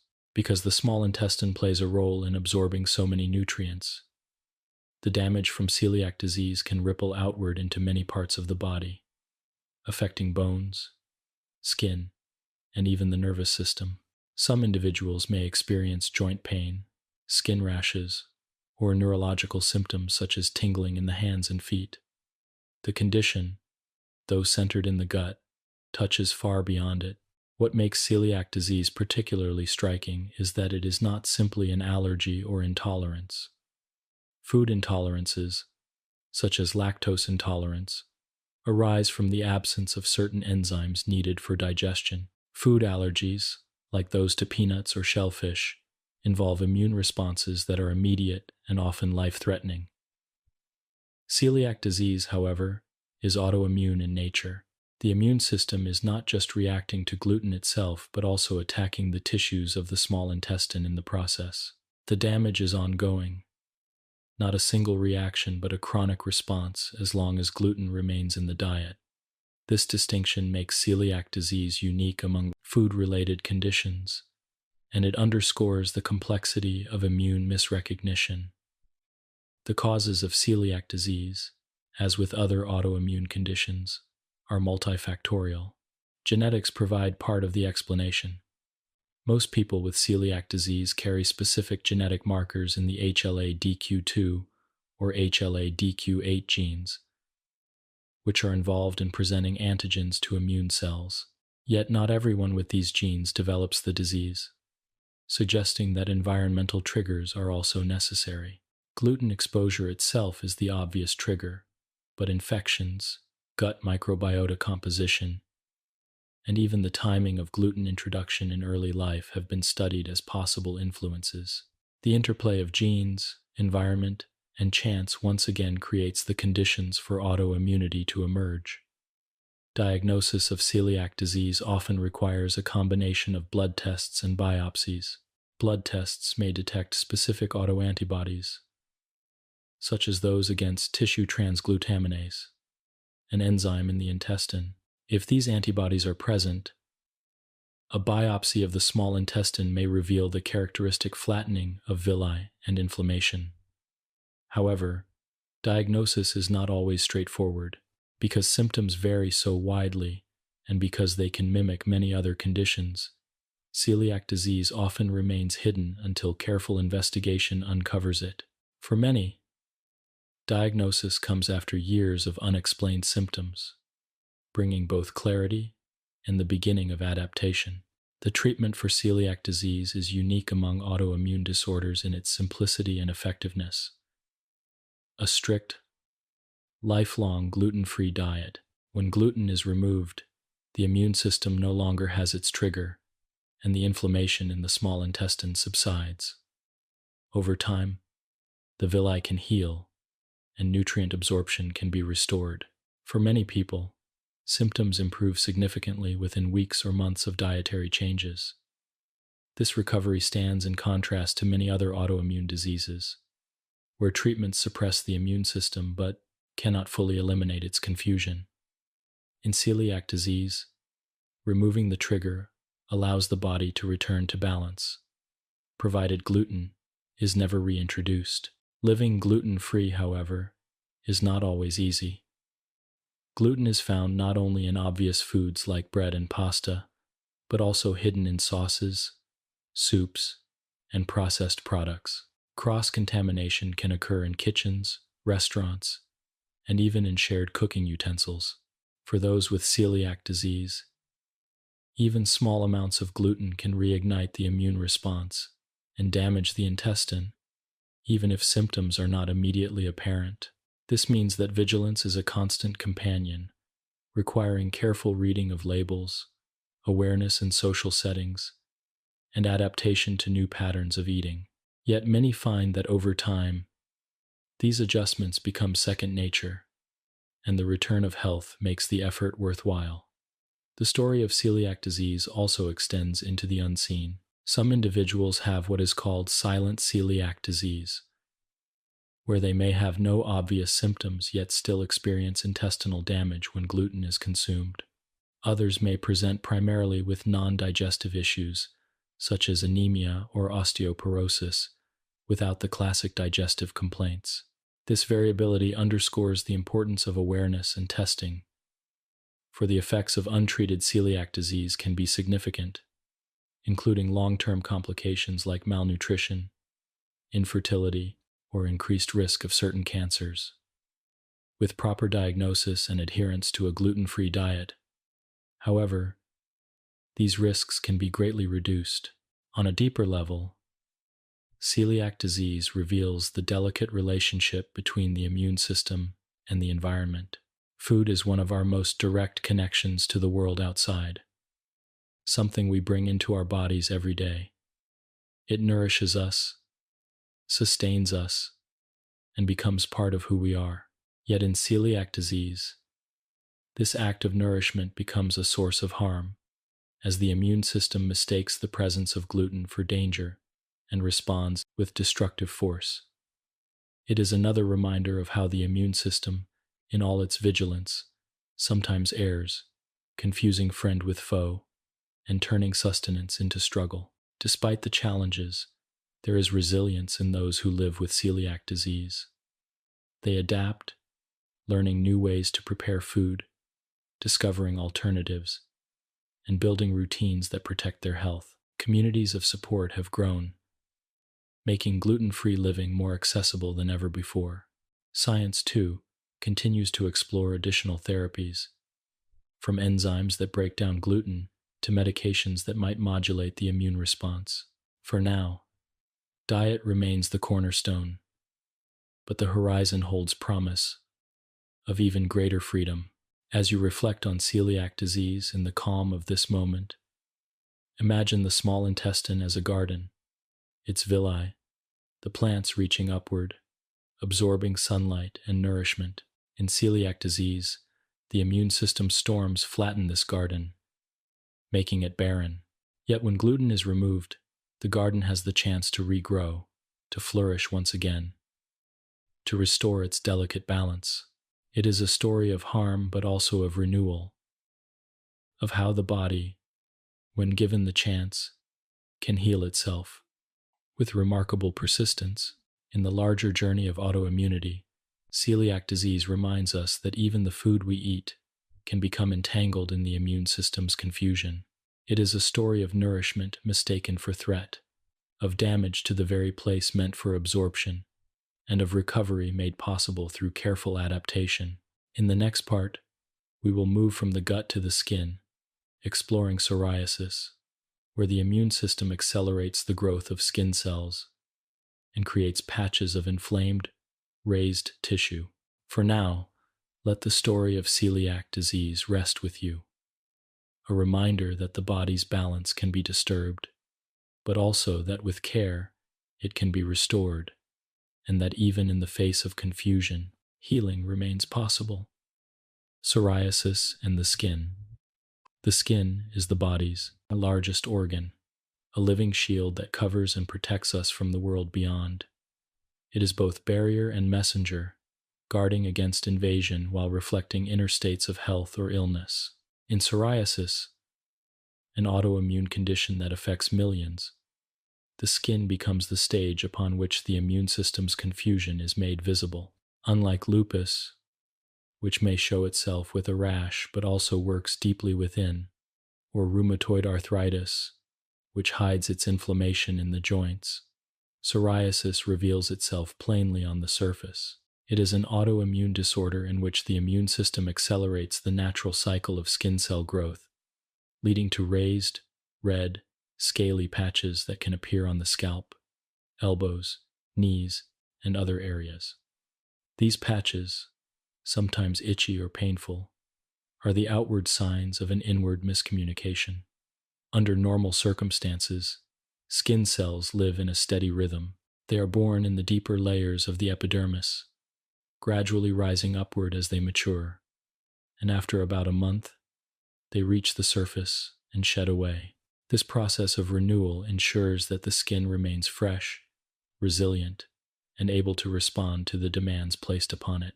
In psoriasis, however, the immune system sends signals that accelerate this cycle dramatically. Instead of taking weeks, skin cells rise to the surface in just a few days. With no time to mature properly and no room for orderly shedding, they build up in thickened patches. These plaques, often silvery with scales, are the physical expression of the immune system's overactivity. The immune system's role in psoriasis is complex.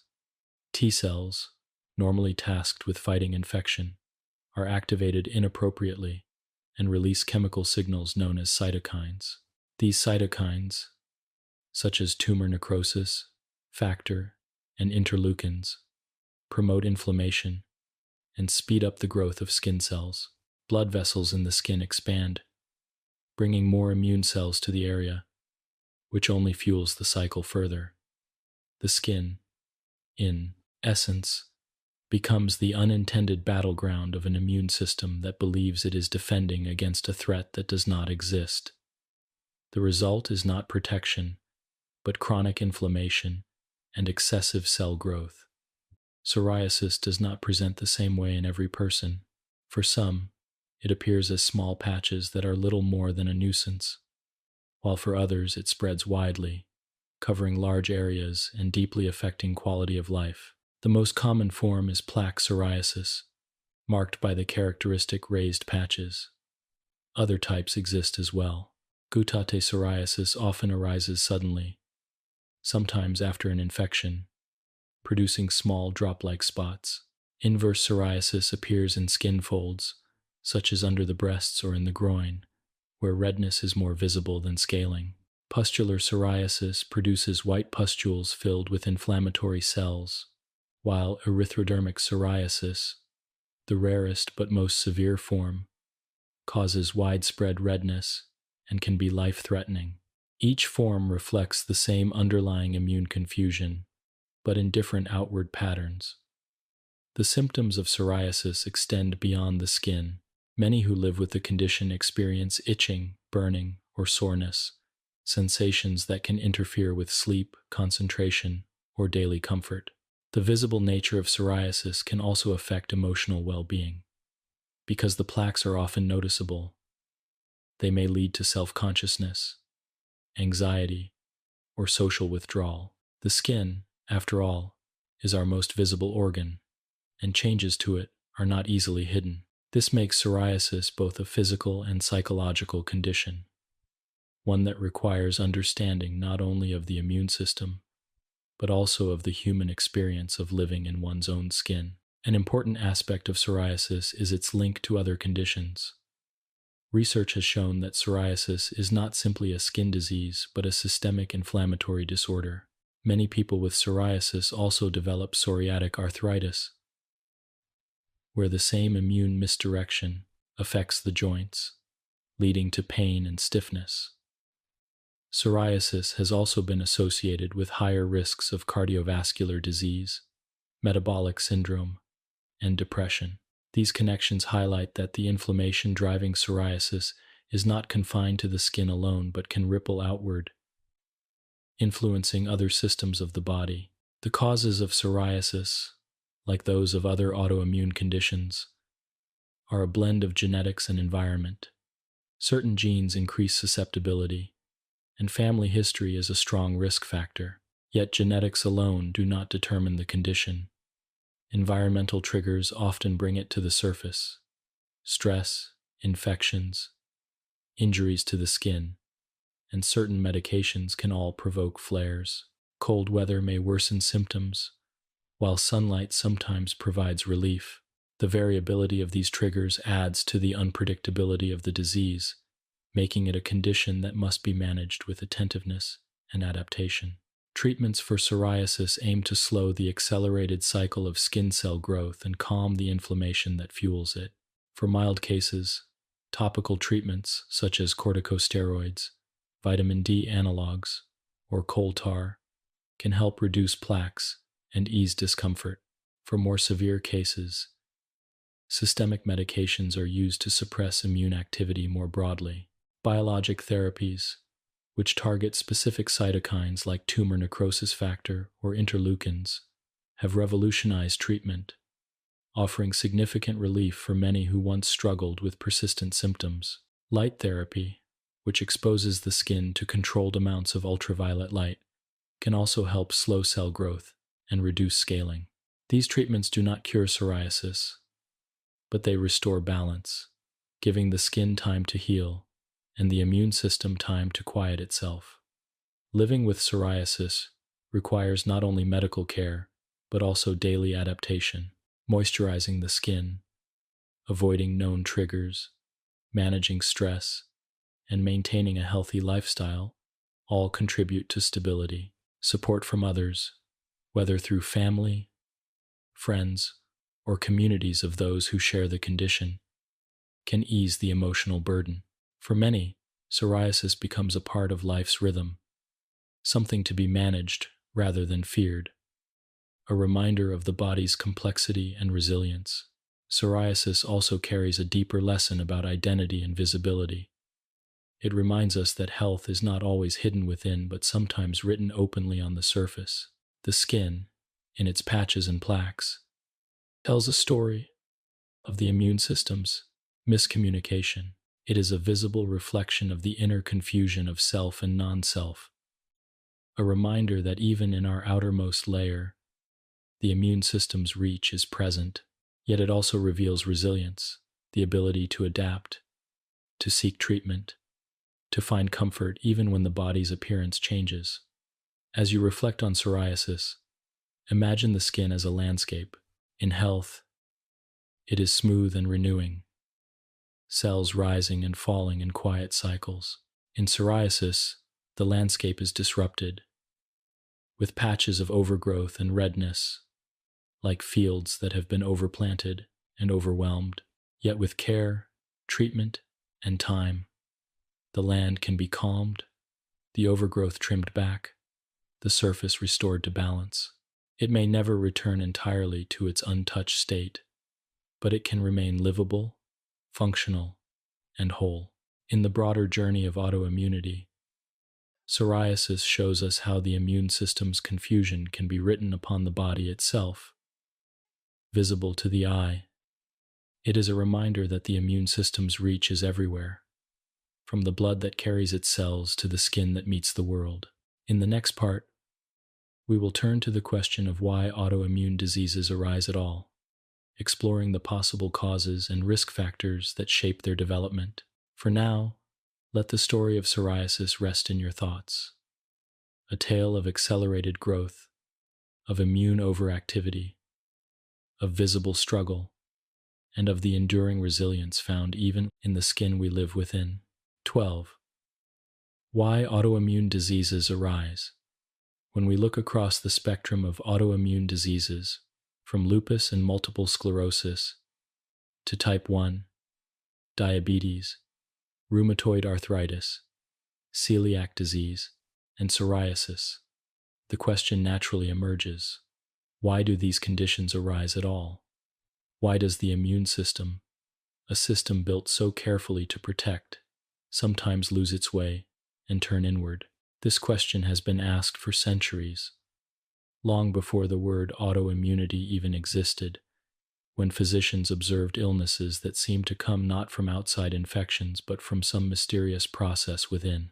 Today, we have many more clues, though the full answer remains incomplete. Autoimmunity arises not from a single cause but from the convergence of many factors: genetics, environment, infections, hormones, and chance, all weaving together into a tapestry that shapes the immune system's behavior. At the heart of the matter lies genetics.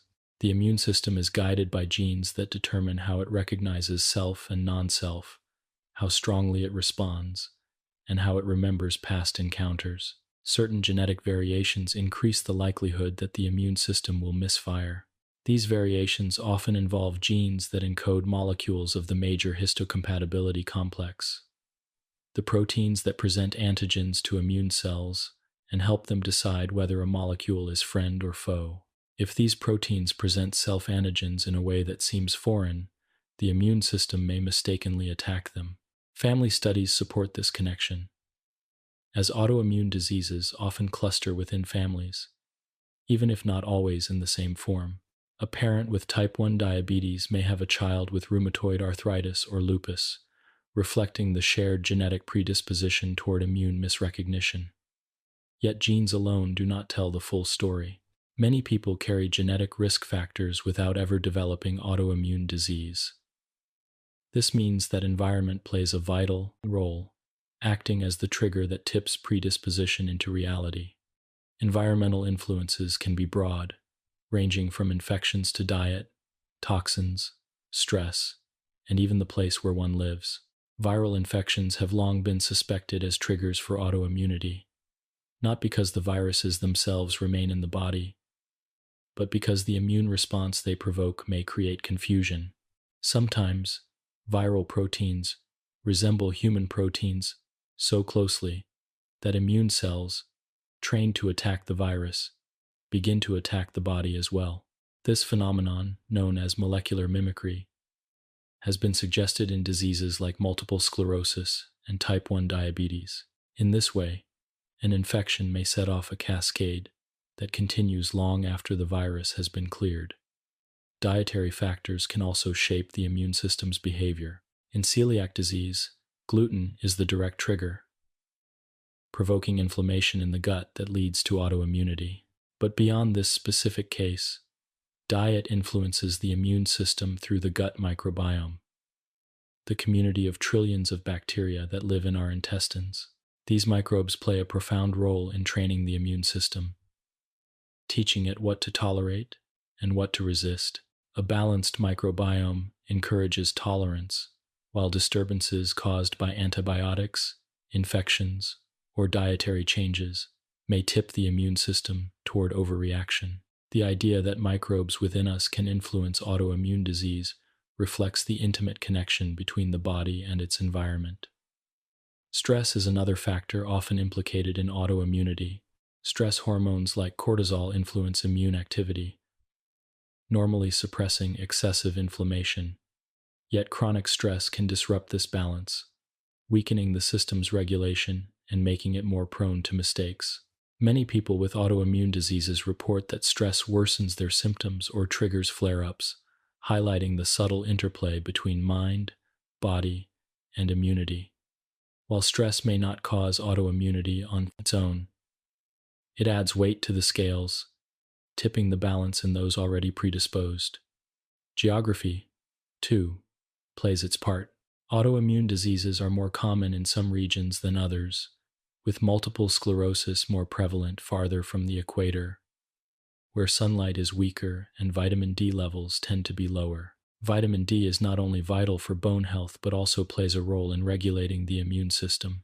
Its deficiency has been linked to greater risk of autoimmunity, suggesting that sunlight and environment contribute to the global patterns of these diseases. Such observations remind us that the immune system does not exist in isolation, but is constantly shaped by the world it inhabits. Hormones provide another layer of complexity. Autoimmune diseases are more common in women, often emerging during the years of fertility. This gender difference points to the role of hormones like estrogen and progesterone in modulating immune activity. Estrogen, in particular, can enhance immune responses, which may contribute to the greater prevalence of autoimmunity among women.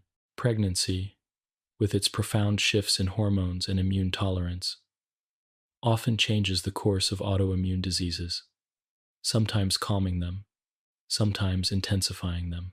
These patterns reveal that the immune system is deeply tied not only to external influences but also to the body's internal rhythms. Even with these factors, genes, infections, environment, diet, stress, hormones, the element of chance cannot be overlooked.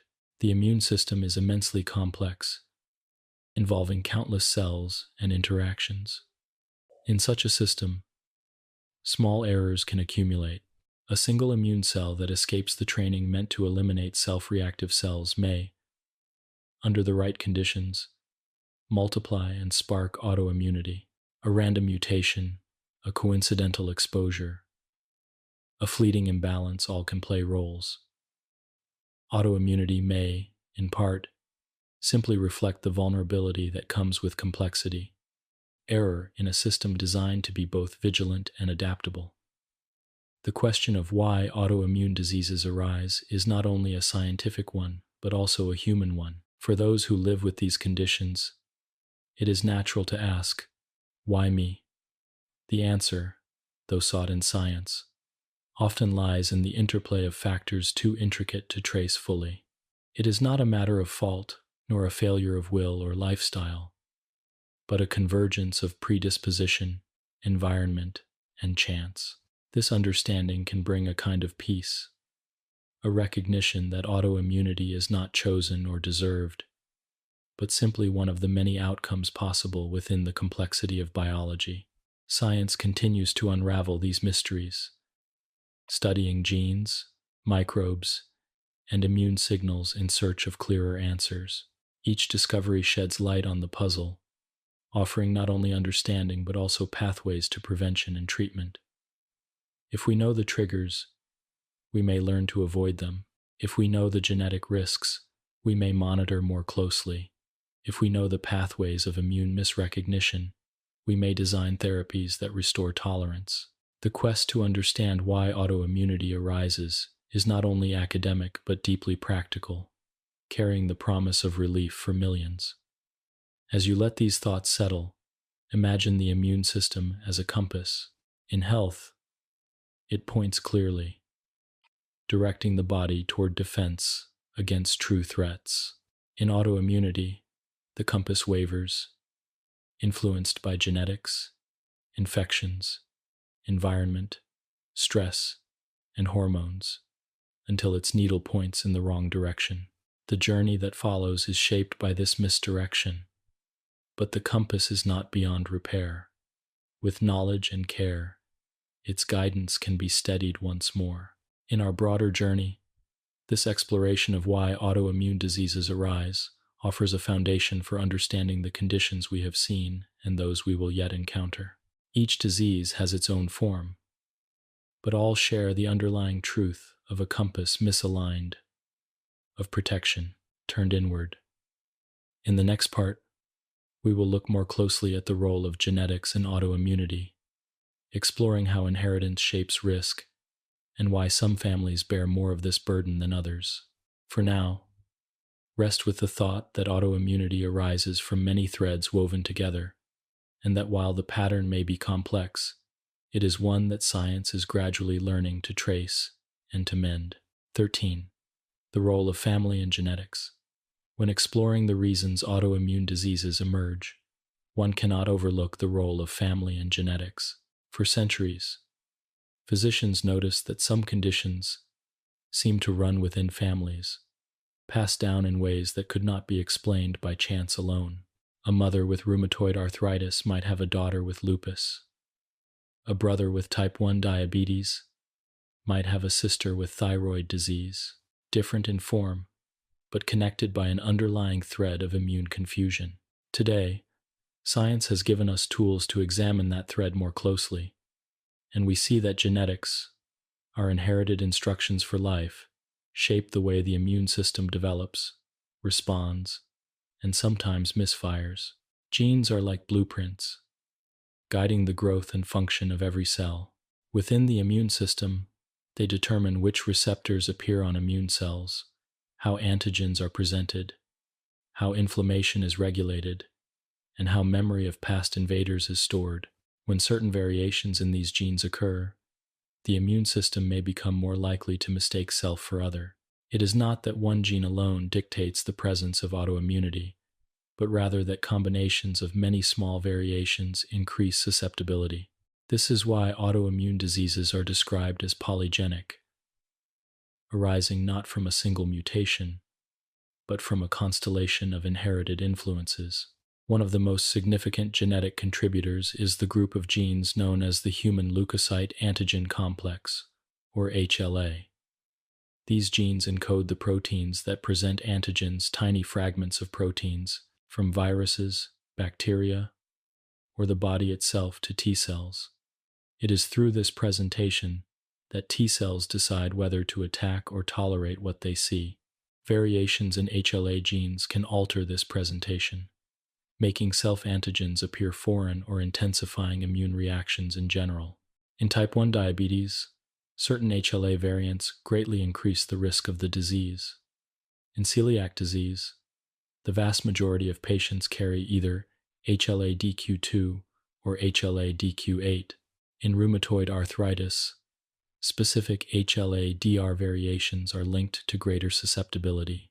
Across many autoimmune conditions, the HLA complex stands out as a common thread, reminding us how central antigen presentation is to immune balance. But genetics extends far beyond the HLA region. Dozens, even hundreds, of other genes contribute to risk. Some influence the regulation of inflammation, controlling how strongly cytokines are released. Others affect the survival of immune cells, determining whether self-reactive cells are eliminated during training or allowed to persist. Still others influence the production of antibodies, making it easier for autoantibodies to arise. Each gene by itself may add only a small increase in risk, but together, they form a landscape in which autoimmunity becomes more likely. Family history provides evidence of this genetic landscape. Studies show that having a first-degree relative with an autoimmune disease increases the likelihood of developing one yourself, even if it is not the same disease. This shared susceptibility explains why families may carry multiple, different autoimmune conditions. It is not the disease itself that is inherited, but the tendency for the immune system to become confused.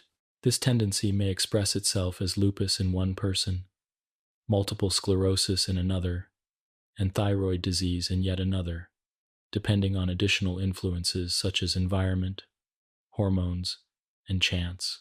Twin studies deepen our understanding. Identical twins share the same genetic code, while fraternal twins share only about half.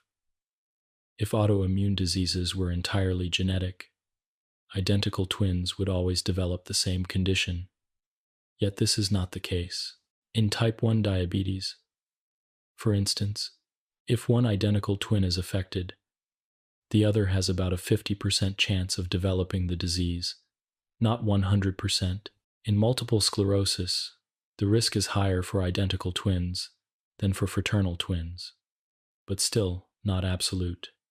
These findings reveal that genetics is powerful, but not the whole story. Environment and random events also play crucial roles. Genes load the gun, but something else pulls the trigger. The study of genetics also offers insight into why some populations experience higher rates of certain autoimmune diseases.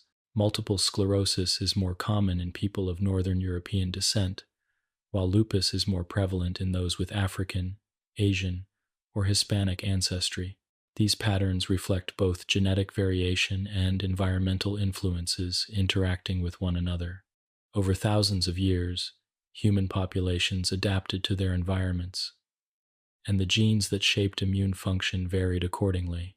Some genetic variants may have conferred protection against infections in one setting, but in modern life, they increase susceptibility to autoimmunity. This trade-off illustrates the evolutionary backdrop of our immune system, shaped by survival yet imperfect in its long-term consequences. Within families, the inheritance of autoimmune susceptibility can feel both clear and unpredictable. A parent may watch a child develop a condition they themselves never experienced, yet trace similar illnesses across generations. This unpredictability reflects the complexity of gene-environment interactions. It also highlights the importance of understanding family history when diagnosing autoimmune diseases. A physician who knows that a patient's relatives have conditions like rheumatoid arthritis, lupus, or type 1 diabetes may be more attuned to the possibility of autoimmunity when unexplained symptoms arise. Beyond risk, genetics may also influence how autoimmune diseases progress and respond to treatment. Certain genetic variations can make one person's disease more severe, another's more mild. Some variations influence how well a person responds to medications, offering the potential for personalized treatment in the future. The field of pharmacogenomics, which studies how genes affect drug responses, is growing rapidly, and one day it may help tailor autoimmune therapies to each individual's genetic profile. The role of genetics in autoimmunity also brings with it a sense of perspective. For those who live with these conditions, it can be tempting to wonder if they could have done something to prevent them. Yet genetics reminds us that many factors are beyond control. One cannot choose their HLA type or their inherited variations. Autoimmunity is not a consequence of personal failure, but a complex interaction of inherited predisposition, environment, and chance. Understanding this can bring a sense of compassion toward oneself, an easing of blame, and an acceptance that some aspects of health are written into the code of life itself. At the same time, genetics is not destiny. Having a predisposition does not guarantee that an autoimmune disease will develop. Many with genetic risk never experience symptoms. This reality underscores the importance of environment, lifestyle, and perhaps even randomness in shaping outcomes. It also offers hope. While we cannot change our genes, we can influence other factors, such as stress, diet, and exposure to triggers. Science may one day offer even more powerful ways to intervene, preventing the misfires of immunity before they take hold. As you rest with these reflections, imagine the body as a library, with genes as the books that guide its story. Some books contain clear instructions. Others contain variations that introduce uncertainty. In families with autoimmune diseases, certain volumes are passed down again and again, carrying with them a predisposition for confusion. Yet the story that unfolds is not written by genes alone, but also by the environment in which the library sits, the experiences it encounters, and the choices made along the way. Autoimmunity arises from the interplay of all these forces, making each person's story unique even within a shared inheritance. In the larger arc of our journey, the role of genetics shows us how autoimmunity is woven into the fabric of families and populations, yet also how it remains unpredictable. It explains why certain diseases cluster together, why patterns repeat, and why susceptibility is inherited even when expression differs. In the next part, we will turn to the role of environmental triggers, exploring how infections, toxins, and lifestyle factors can tip the balance of the immune system toward misdirection. For now, let the thought rest that genetics is both a map and a guide, shaping risk but not dictating destiny, offering both explanation and hope in the ongoing story of autoimmunity. 14. Environmental triggers. If genetics provides the blueprint for the immune system, then the environment acts as the landscape upon which that blueprint unfolds. Genes may set the stage, creating susceptibility, but it is often environmental triggers that tip the balance, awakening the potential for autoimmunity and shaping its course. These triggers are varied, subtle, and sometimes hidden. They can be found in infections that the body encounters, in the foods we eat, in the air we breathe, in the stress we carry, and even in the seasons and places where we live. Autoimmunity, in this sense, is not a fixed inheritance alone, but the product of a constant dialogue between the body and the world around it. One of the most studied environmental triggers is infection. The immune system exists to fight off viruses, bacteria, and parasites. Yet sometimes, these battles leave lasting marks. In certain cases, the immune system may respond to an infection with such intensity that it begins to confuse the body's own proteins with those of the invader. This is the idea of molecular mimicry, where foreign antigens resemble self-antigens closely enough to mislead immune cells. Once trained to attack the infection, those same cells may continue to attack the body long after the pathogen has been cleared. This has been suggested in conditions like rheumatic fever, where a strep infection can lead to attacks on the heart, and in autoimmune diseases such as type 1 diabetes and multiple sclerosis, where infections may set off an enduring misfire. But infections are not only triggers through mimicry, they can also act by amplifying immune activity in general. When a virus or bacterium invades, the immune system becomes more alert, producing cytokines, activating cells, and heightening surveillance. In genetically predisposed individuals, this heightened state may reveal or activate self-reactive cells that were previously silent. Once awakened, these cells may persist, contributing to chronic autoimmune activity. Thus, infections are both necessary challenges and potential provocateurs, teaching the immune system, but also sometimes misleading it. Another environmental influence lies in the gut, where the microbiome, the community of trillions of bacteria, fungi, and other organisms resides. This vast ecosystem interacts with the immune system continuously, training it to tolerate harmless antigens and respond to threats. When the microbiome is balanced, it promotes tolerance and stability. When disrupted by antibiotics, poor diet, or illness, it may allow inflammation to rise and self-reactive immune cells to emerge. In diseases such as celiac disease, type 1 diabetes, and inflammatory bowel disease, imbalances in the microbiome are thought to play a significant role. The gut, in this way, becomes not just a site of digestion but also a gatekeeper for immune harmony. Diet itself can act as an environmental trigger. In celiac disease, gluten is the clear culprit, provoking a direct autoimmune response. In other conditions, the role of diet is more subtle but still significant. Certain foods may influence inflammation, hormone balance, or microbiome composition. Excessive processed foods, high sugar intake, or deficiencies in key vitamins and minerals may tip the immune system toward instability. Conversely, diets rich in whole foods, omega-3 fatty acids, and antioxidants may calm inflammation. The relationship is complex, but it underscores how what we eat shapes not only our energy but also our immune responses. Chemical exposures also play their part. Toxins in the environment, from cigarette smoke to industrial pollutants, can irritate tissues and provoke immune reactions. Smoking, in particular, has been strongly linked to rheumatoid arthritis, not only increasing the risk of developing the disease but also worsening its course. Other chemicals, such as silica dust or certain solvents, have also been implicated.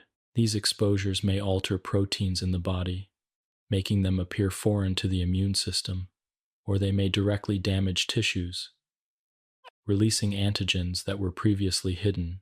In either case, the immune system's perception of self can be altered, leading to misrecognition.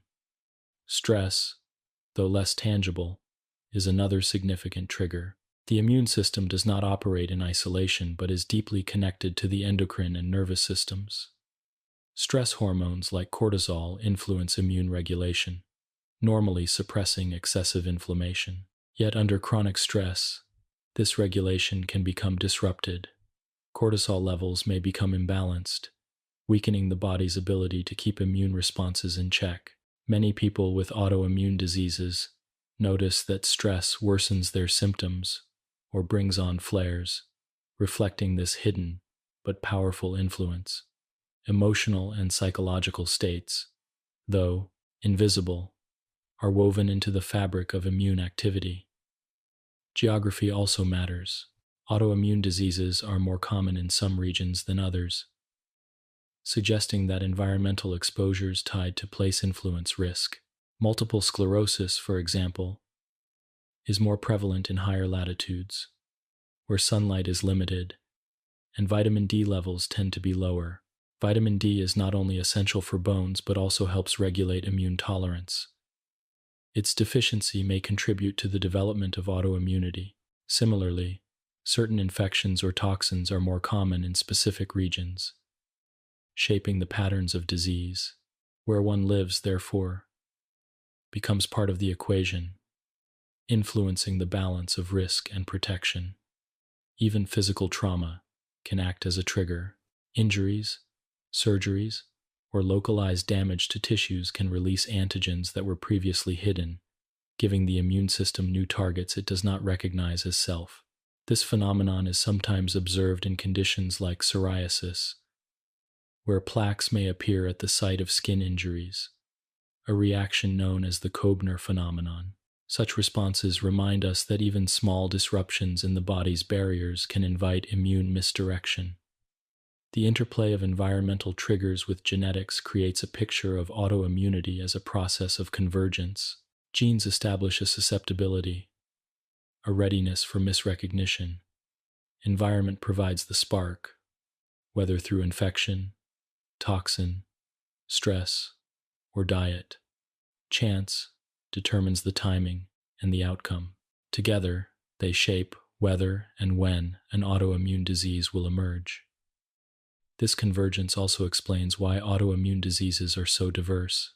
Different triggers may lead to different outcomes, depending on which tissues are most affected and how the immune system responds.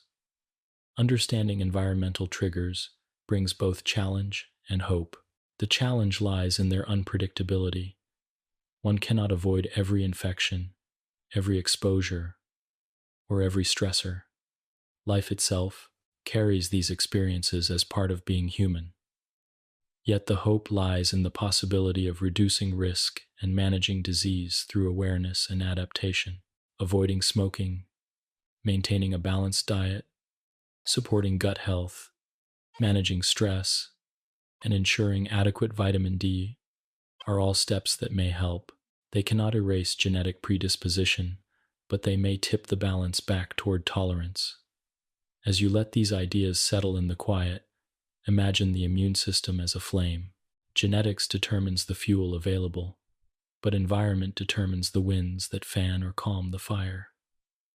A steady environment keeps the flame controlled, warm, and useful. A sudden gust can make it leap higher, spreading beyond its place. In autoimmunity, the winds of environment interact with the fuel of genetics, sometimes igniting a blaze of misdirected immunity. Yet with care, attention, and balance, the flame can often be steadied again. In the journey ahead, we will turn from these outer influences back inward, exploring how autoimmune diseases are diagnosed and how physicians piece together the puzzle of symptoms, tests, and history to reveal the presence of immune misdirection. For now, let the thought rest that autoimmunity does not arise from genes alone, nor from environment alone, but from their quiet and sometimes turbulent conversation, a dialogue that shapes the course of health across a lifetime. 15. Diagnosis and testing. The path toward understanding an autoimmune disease often begins not in a laboratory or a research paper, but in the lived experience of the person affected.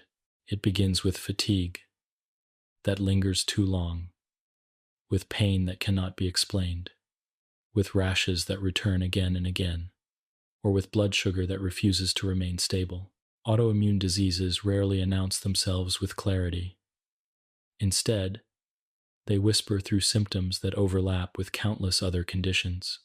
For this reason, diagnosis is often a process of patient observation, careful questioning, and systematic testing, a journey that requires time, attention, and a willingness to follow the clues wherever they may lead.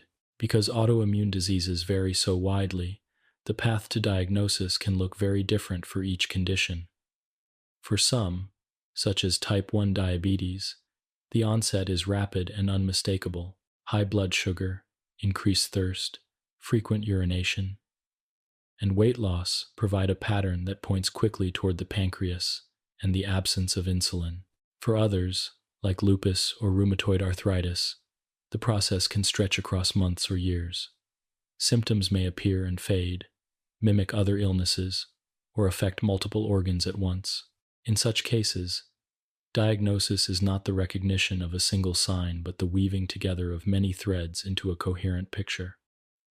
Physicians often begin with a thorough history, asking about symptoms, their timing, their severity, and their triggers. They ask about family history, aware that genetics plays a role, and about environmental exposures, aware that triggers can set the disease in motion.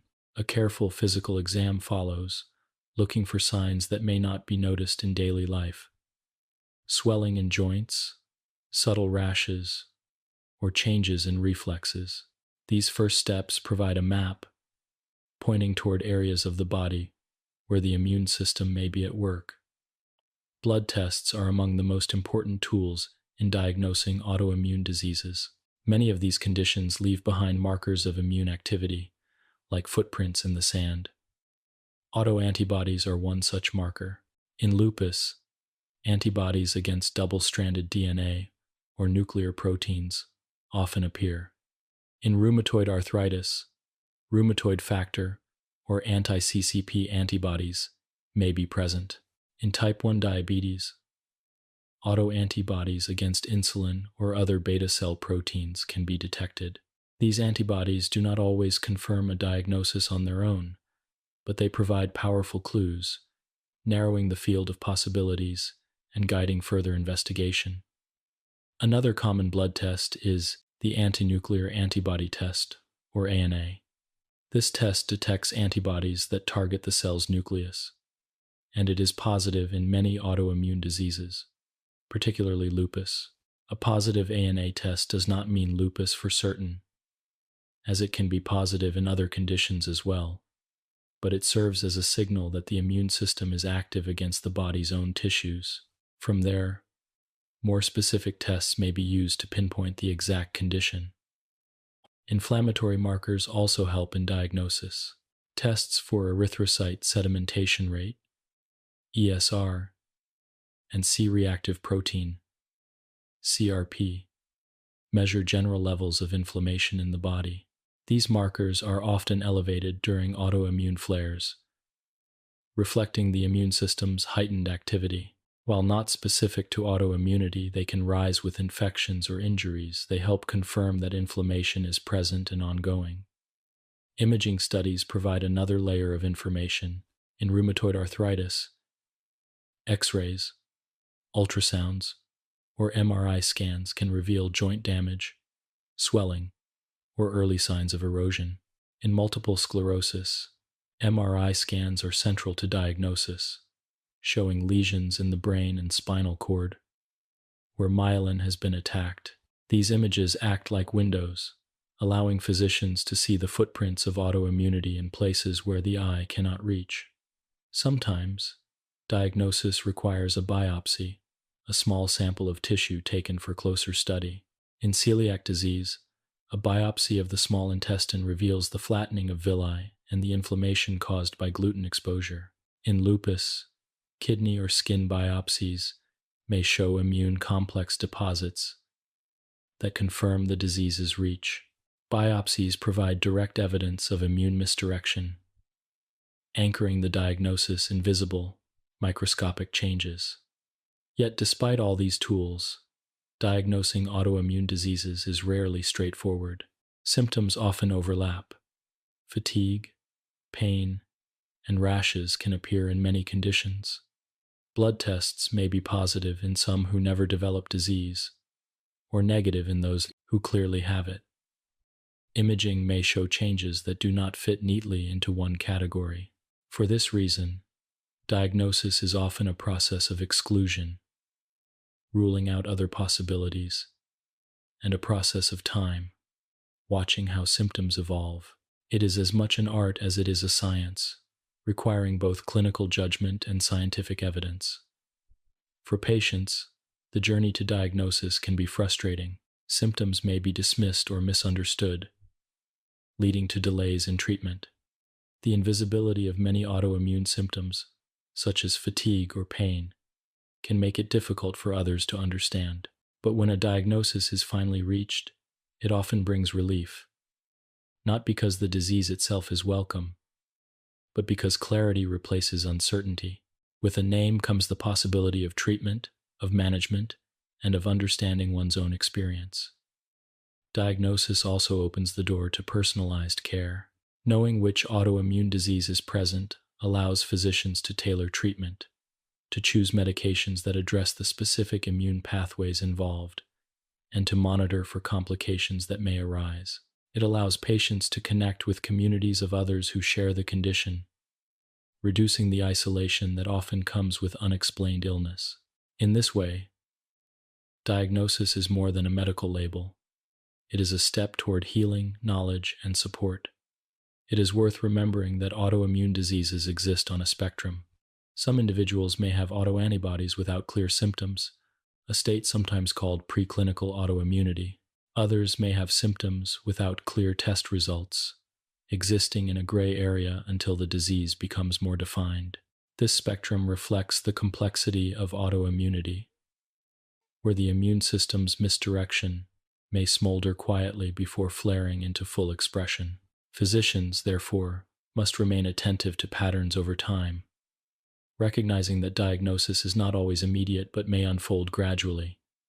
As you rest with these thoughts, imagine diagnosis as the assembling of a puzzle. Each symptom is a piece, each blood test another, each scan or biopsy another still. At first, the pieces may seem scattered, unrelated, impossible to fit together. But with patience, with careful observation, the picture emerges. It may not always be complete, but it becomes clear enough to guide the way forward. Autoimmune diseases, in their complexity, require this kind of patient assembling, this weaving together of threads into a tapestry that finally reveals the pattern within. In our larger journey, the exploration of diagnosis and testing shows us how science and medicine strive to bring clarity to confusion.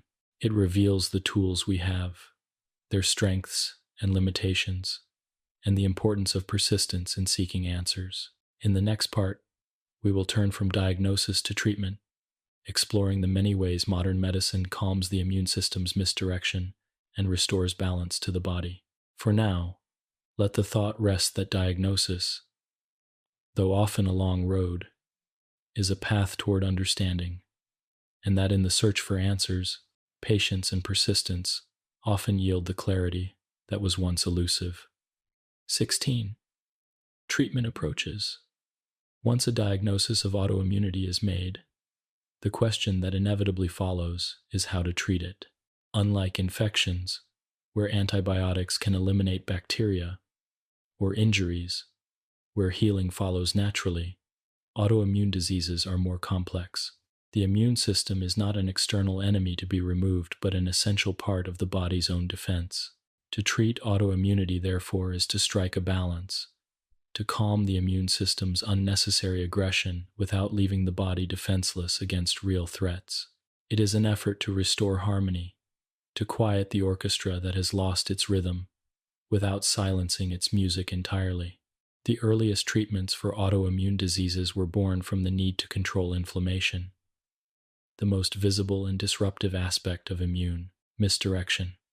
Corticosteroids, such as prednisone, became powerful tools in this regard. These drugs mimic the effects of natural hormones produced by the adrenal glands, suppressing inflammation throughout the body. They bring rapid relief to swollen joints, rashes, or organ inflammation, calming flares with remarkable speed. Yet their broad effect is also their challenge. Long-term use of corticosteroids can cause significant side effects, from weight gain and osteoporosis to increased risk of infections and high blood pressure. They remain invaluable in urgent situations, but are used carefully and often as part of a larger strategy. Beyond corticosteroids came medications known as disease-modifying antirheumatic drugs, or DMARDs. Unlike pain relievers that address only symptoms, DMARDs aim to alter the underlying immune activity itself. Methotrexate, one of the most widely used DMARDs, slows the proliferation of immune cells and reduces inflammation in conditions like rheumatoid arthritis and psoriasis. Though not a cure, it can help prevent long-term damage to joints and tissues. Other DMARDs, such as azathioprine or mycophenolate, are used in diseases like lupus, calming the immune system's assault on organs. These drugs are broader in action than targeted therapies, but represent a key step in shifting treatment from relief to modification of disease course. The last few decades have brought a new generation of treatments known as biologics. These therapies are derived from living cells and designed to target specific molecules in the immune system. Instead of broadly suppressing immunity, they aim to block particular signals that drive inflammation. Tumor necrosis factor, or TNF, is one such signal. TNF inhibitors, such as infliximab and etanercept, have transformed the treatment of rheumatoid arthritis, psoriasis, and inflammatory bowel disease. By silencing this one inflammatory pathway, they reduce symptoms and slow disease progression without affecting the entire immune system. Other biologics target interleukins, proteins that direct immune communication, or B cells, the producers of antibodies. Each biologic is like a carefully tuned instrument, designed to quiet a single section of the immune orchestra rather than the entire symphony. In addition to biologics, newer therapies called small molecule inhibitors have emerged.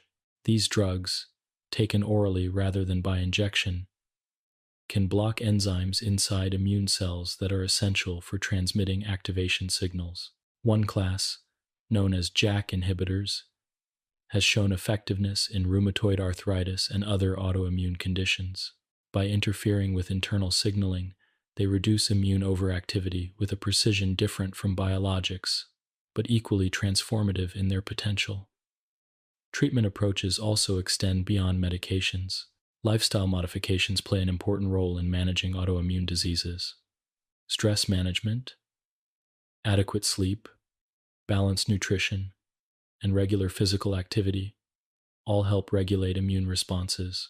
While they cannot cure autoimmunity, they can reduce flares, improve energy, and support overall health. Diet, in particular, has become an area of growing interest. In celiac disease, a strict gluten-free diet is the only effective treatment, showing how profoundly food can influence the immune system. In other conditions, anti-inflammatory diets, rich in fruits, vegetables, omega-3 fatty acids, and whole foods, may support balance. Physical and occupational therapy are also vital, especially in diseases that affect movement. Gentle exercises maintain joint flexibility in rheumatoid arthritis, while tailored routines support strength and coordination in multiple sclerosis. Therapists also teach strategies for adapting daily activities, conserving energy, and protecting vulnerable joints. These interventions help preserve independence and quality of life, reminding us that treatment is not only about medication, but also about adaptation. Another important approach is the careful management of symptoms. Pain relief, through non-steroidal anti-inflammatory drugs or other measures, helps ease daily discomfort. Fatigue, one of the most common and challenging symptoms of autoimmunity, may be addressed through pacing, energy conservation, and sometimes medication. Skin treatments soothe the irritation of psoriasis, while insulin therapy restores balance in type 1 diabetes. Each disease carries its own set of challenges, and symptom management is tailored to the individual, aiming not for perfection, but for balance. Treatment also involves monitoring and prevention. Because many therapies suppress parts of the immune system, individuals may be more susceptible to infections. Vaccinations, regular checkups, and careful monitoring of side effects become essential parts of care.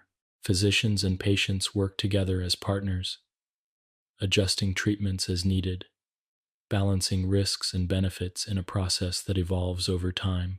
One of the most hopeful areas of treatment is immune tolerance therapy, still largely in the research stage. The idea is to retrain the immune system to once again recognize self as self, restoring the tolerance that was lost.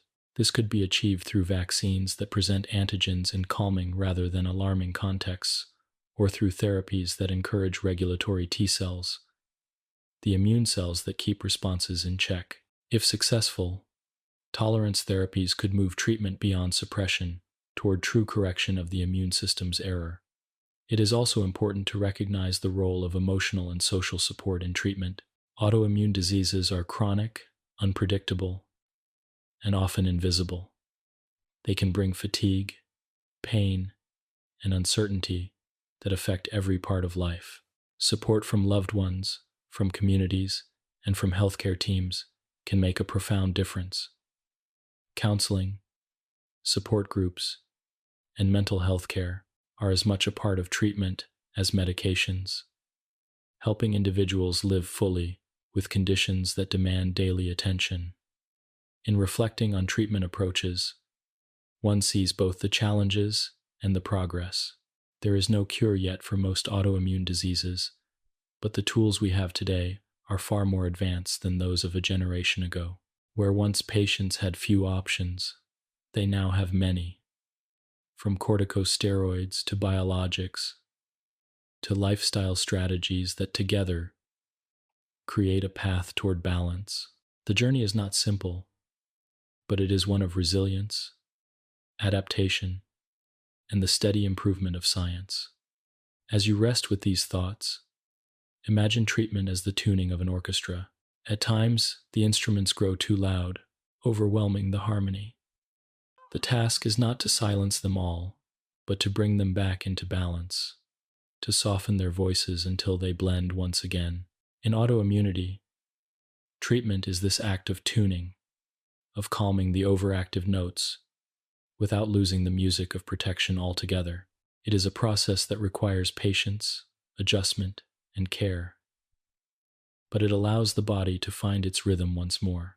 In our journey forward, we will turn from treatment to daily life, exploring how those who live with autoimmune diseases navigate their days, adapt to challenges, and find strength in resilience. For now, let the thought rest that treatment is not only about medications, but about harmony between science and nature, between suppression and protection, between the immune system's vigilance and the body's need for peace. 17. Living with autoimmune disease. To live with an autoimmune disease is to walk a path of both challenge and resilience. It is not a short-lived illness that passes with a course of medicine, nor a single injury that heals and is forgotten. Autoimmunity is a companion that lingers, sometimes quiet, sometimes loud, shaping daily routines and long-term plans alike.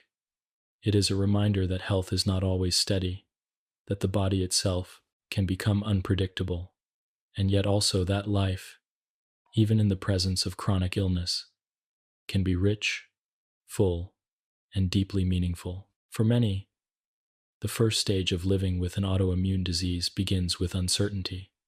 Before diagnosis, symptoms often come and go, unexplained and difficult to describe. Fatigue, pain, rashes, or digestive troubles may be dismissed or misunderstood. This uncertainty can be isolating, as others may not see or fully believe the extent of what is happening. Even after diagnosis, uncertainty remains, for autoimmune diseases are marked by flares and remissions. One day may bring relative comfort, while the next brings pain or exhaustion. Learning to live with this unpredictability is one of the first lessons, requiring patience, flexibility, and self-compassion. Daily life with autoimmunity often means paying attention to the body in ways others may not. Energy must be conserved, tasks paced, and choices made about when to rest and when to push forward. Something as simple as grocery shopping, cooking a meal, or climbing stairs may require planning, adaptation, or assistance on difficult days. These adjustments can feel burdensome at first, but over time, they become part of a new rhythm, one that balances the needs of the body with the desires of the spirit. Medication and treatment routines become woven into daily life.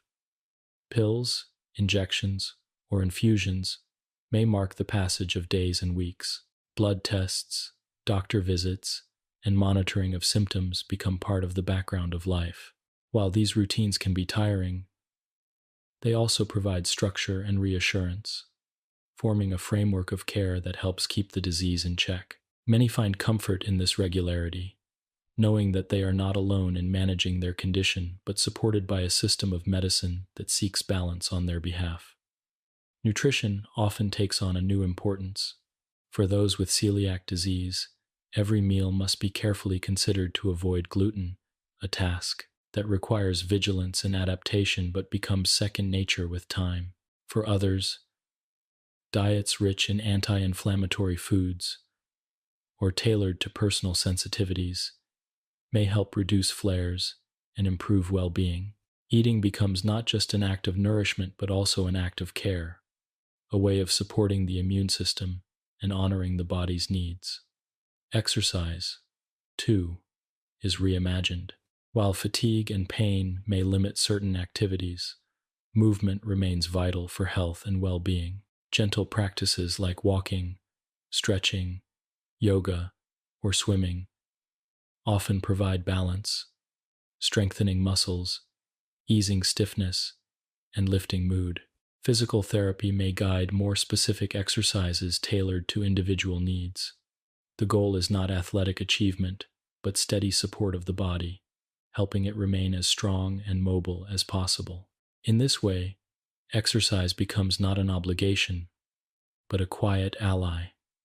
Beyond the physical, living with an autoimmune disease often means navigating the invisible. Many symptoms, such as pain, fatigue, or brain fog, are not visible to others. This invisibility can lead to misunderstanding or doubt, as those around may not realize the challenges being faced. Learning to communicate about these invisible symptoms, to express needs gently but clearly, becomes an important part of living well. It allows for connection and understanding, reducing isolation and building support. The emotional impact of autoimmune diseases is profound. Chronic illness can bring feelings of grief for the health once taken for granted, frustration at the limits imposed, or anxiety about the future. Yet it can also foster resilience, patience, and perspective. Many who live with autoimmunity speak of learning to appreciate small joys, to slow down and notice moments of peace, to value rest as much as activity. Support from family, friends, and communities of others with similar conditions provides not only encouragement but also a sense of belonging, a reminder that one is not alone in the journey. Work and social life may also be shaped by autoimmunity. Fatigue or flares may require flexible schedules, accommodations, or shifts in career paths. Social gatherings may need adaptation, whether in food choices, activity levels, or timing. These adjustments can be difficult, but they also encourage creativity and resilience, finding new ways to participate and contribute. For many, autoimmunity becomes not an end to life's pursuits, but a reshaping of them, a chance to discover new strengths and paths that might otherwise have remained hidden. Living with autoimmunity is also about finding balance between acceptance and hope. Acceptance means recognizing the reality of the condition, honoring the body's limitations, and not fighting against what cannot be changed. Hope means embracing the possibilities that remain, trusting in medical progress, and holding on to the possibility of better days ahead. Together, acceptance and hope create a grounded yet forward-looking perspective, one that allows life to be lived fully in the present while remaining open to the future. Spirituality, mindfulness, and inner reflection often become part of the journey as well. Practices such as meditation, journaling, or prayer can bring peace and grounding, helping individuals navigate the uncertainty and challenges of chronic illness. They remind us that the experience of autoimmunity is not only physical but also deeply human, touching every layer of identity and meaning. Through these practices, many find strength, clarity, and a sense of connection that carries them through difficult times. At its heart, living with autoimmune disease is a story of adaptation, It is the story of a body whose guardian has lost its way, and of a person learning to live with that reality, to find ways to flourish despite it. It is about discovering resilience, not in the absence of struggle, but within it. About building a life that honors the body's needs, while still embracing its possibilities. It is about seeing illness not only as limitation, but also as teacher, offering lessons in patience, compassion, and the value of balance. As you reflect on these ideas, imagine life with autoimmunity as a river. Sometimes it flows smoothly, carrying you forward with ease. Sometimes rocks and rapids appear, demanding careful navigation, slowing progress, or forcing you to pause. Yet the river continues, and so do you. The journey is not always the one you expected, but it is still rich with meaning, with beauty, with moments of calm and strength. In our exploration ahead, we will look toward the future, considering how research, innovation, and new therapies may change the landscape of autoimmunity. For now, let the thought rest that living with autoimmune disease is not only a challenge but also a testament to resilience, adaptation, and the quiet strength of those who carry it forward each day. 18. The future of autoimmune research and hope. Looking ahead, the future of autoimmune disease research is a story of both science and hope. For centuries, physicians could only observe these conditions, describing their symptoms without understanding their cause. In the 20th century, the discovery of autoantibodies and the recognition of the immune system's role marked a turning point. Since then, treatments have advanced from broad suppression of inflammation to precise, targeted therapies that block specific immune pathways. Today, as we stand at the edge of further discovery, the future holds the promise of not only managing autoimmune diseases, but perhaps one day preventing them, retraining the immune system, or even curing them entirely. One of the most exciting areas of research lies in understanding immune tolerance. At its core, autoimmunity arises because the immune system fails to tolerate self, mistaking the body's own proteins for intruders. Restoring this tolerance is a central goal of future therapies. Researchers are exploring ways to teach immune cells once again to recognize self as harmless. Experimental vaccines are being developed that present autoantigens, the very proteins targeted in autoimmunity, in a way that encourages tolerance rather than attack. These vaccines do not aim to prevent infection, but to calm the immune system's aggression against the body, retraining it toward peace. Stem cell therapies also offer hope. Stem cells have the remarkable ability to develop into many different types of cells, including those that can replace damaged tissues. In autoimmune diseases like multiple sclerosis, where myelin is destroyed, stem cell therapies aim to regenerate the protective covering of nerves. In type 1 diabetes, researchers are working to create new beta cells from stem cells, with the possibility of restoring insulin production. Combined with immune modulation to prevent renewed attack, such approaches could one day transform treatment from lifelong management to genuine restoration. The microbiome, the community of microorganisms living in the gut, is another frontier of research. These microbes play a critical role in shaping immune responses, training the system to tolerate harmless antigens and to react against true threats. Imbalances in the microbiome have been linked to several autoimmune diseases. Future treatments may include tailored probiotics, dietary interventions, or even microbiome transplants designed to restore balance and reduce immune misdirection.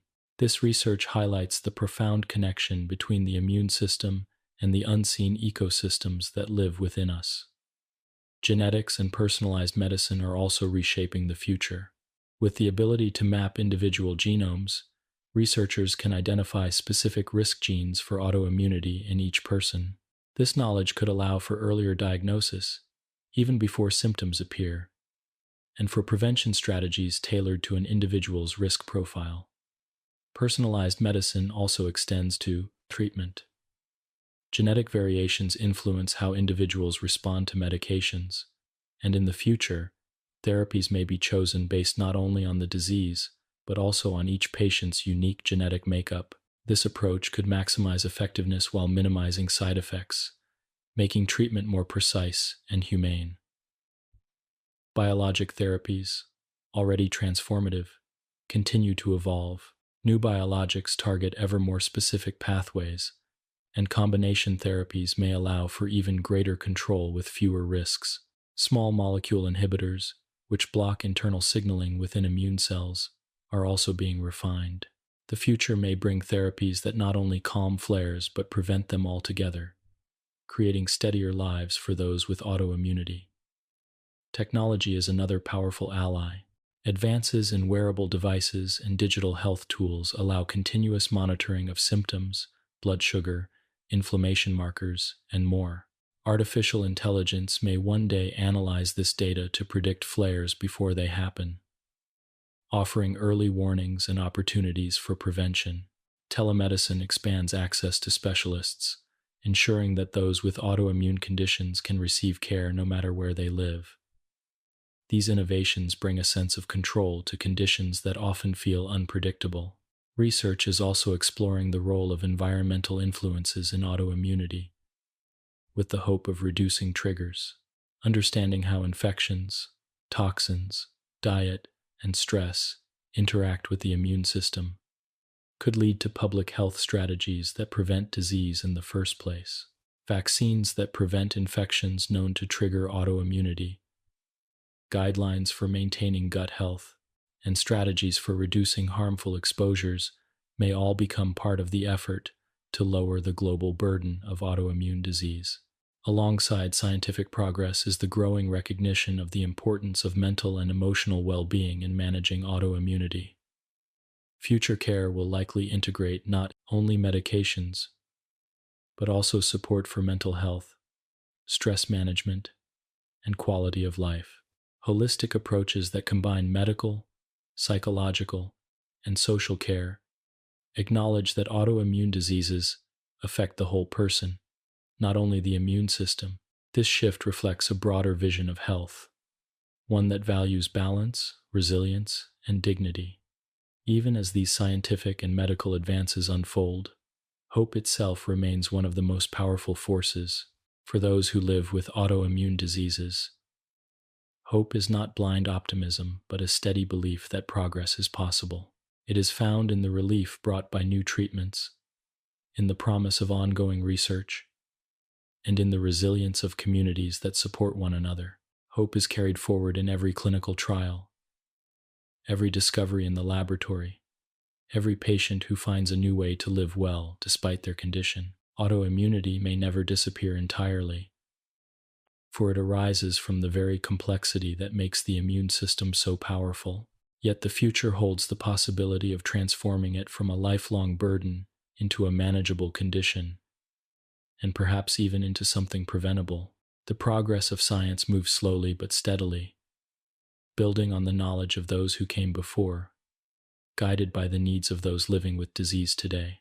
Each step forward is a step toward lives with less pain, less uncertainty, and more freedom. As you let these thoughts rest gently in your mind, imagine the future of autoimmunity as a horizon. Today, we stand on the shore, able to see only part of what lies ahead. The waters are wide, the distance long, but across the horizon glimmers the possibility of healing, restoration, and peace. Every discovery is a boat moving us closer, every trial a sail raised, every patient a reminder of why the journey matters. In our exploration, we have seen the causes, the conditions, the treatments, and the lived experiences of autoimmune diseases. Now, as we approach the conclusion of this journey, the future stands as a reminder that while autoimmunity is part of human life, it is not the end of the story. In the next part, we will consider the importance of awareness and education, how understanding these conditions not only helps those who live with them, but also creates compassion and connection in society at large. For now, let the thought rest that the future of autoimmunity is not only science but also hope, a quiet light guiding us toward balance once more. 19. The importance of awareness and education. When speaking of autoimmune diseases, much attention is rightly placed on the biology of the immune system, the details of diagnosis, and the advances of treatment. Yet another element is equally important in shaping the lives of those affected: awareness and education. For autoimmunity, though medical in nature, is also profoundly social. These conditions are not always visible, often misunderstood, and sometimes dismissed by those who do not grasp their complexity. Raising awareness and deepening education bring not only better medical outcomes, but also compassion, understanding, and dignity for those who live daily with these conditions. Autoimmune diseases are among the most common chronic illnesses, affecting tens of millions worldwide. Yet public understanding remains limited. When people hear the word diabetes, many imagine lifestyle-related type 2 diabetes and are unaware that type 1 diabetes is autoimmune, striking regardless of diet or weight. When they hear arthritis, they may picture the wear and tear of aging in osteoarthritis, without realizing that rheumatoid arthritis is an immune-driven condition affecting even young adults. Conditions like lupus, multiple sclerosis, or celiac disease often sound unfamiliar to those outside the medical community, leading to gaps in awareness that shape how patients are perceived and supported. This lack of awareness has consequences. Many autoimmune symptoms are invisible fatigue, pain, cognitive fog, digestive distress. Because they cannot be seen, they are sometimes doubted. A person with lupus may appear outwardly healthy while struggling with deep exhaustion. Someone with rheumatoid arthritis may face pain and stiffness in their joints long before visible changes appear. A person with celiac disease may be dismissed as overly sensitive, when in reality, even trace amounts of gluten cause immune damage to their gut. Without awareness, these invisible burdens are often underestimated, leaving individuals isolated and misunderstood. Education bridges this gap. For the general public, education means understanding what autoimmune diseases are, how they arise, and why they matter. It means knowing that these are not choices, not failures of will, but biological misdirections of the immune system. Education also means learning that autoimmune diseases vary widely, that no two people experience them in exactly the same way, and that they require respect and empathy. Awareness campaigns, public health initiatives, and storytelling from those who live with these conditions all contribute to building a more compassionate society. For patients themselves, education is equally vital.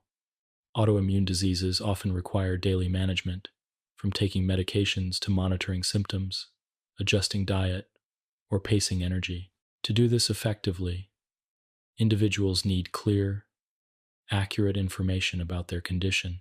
They need to understand what treatments do, what side effects to watch for, how to recognize flares, and how to care for their bodies in ways that reduce triggers.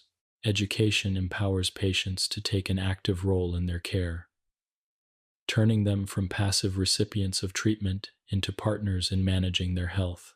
It gives them confidence, reduces fear, and allows them to navigate the uncertainty of autoimmunity with greater clarity.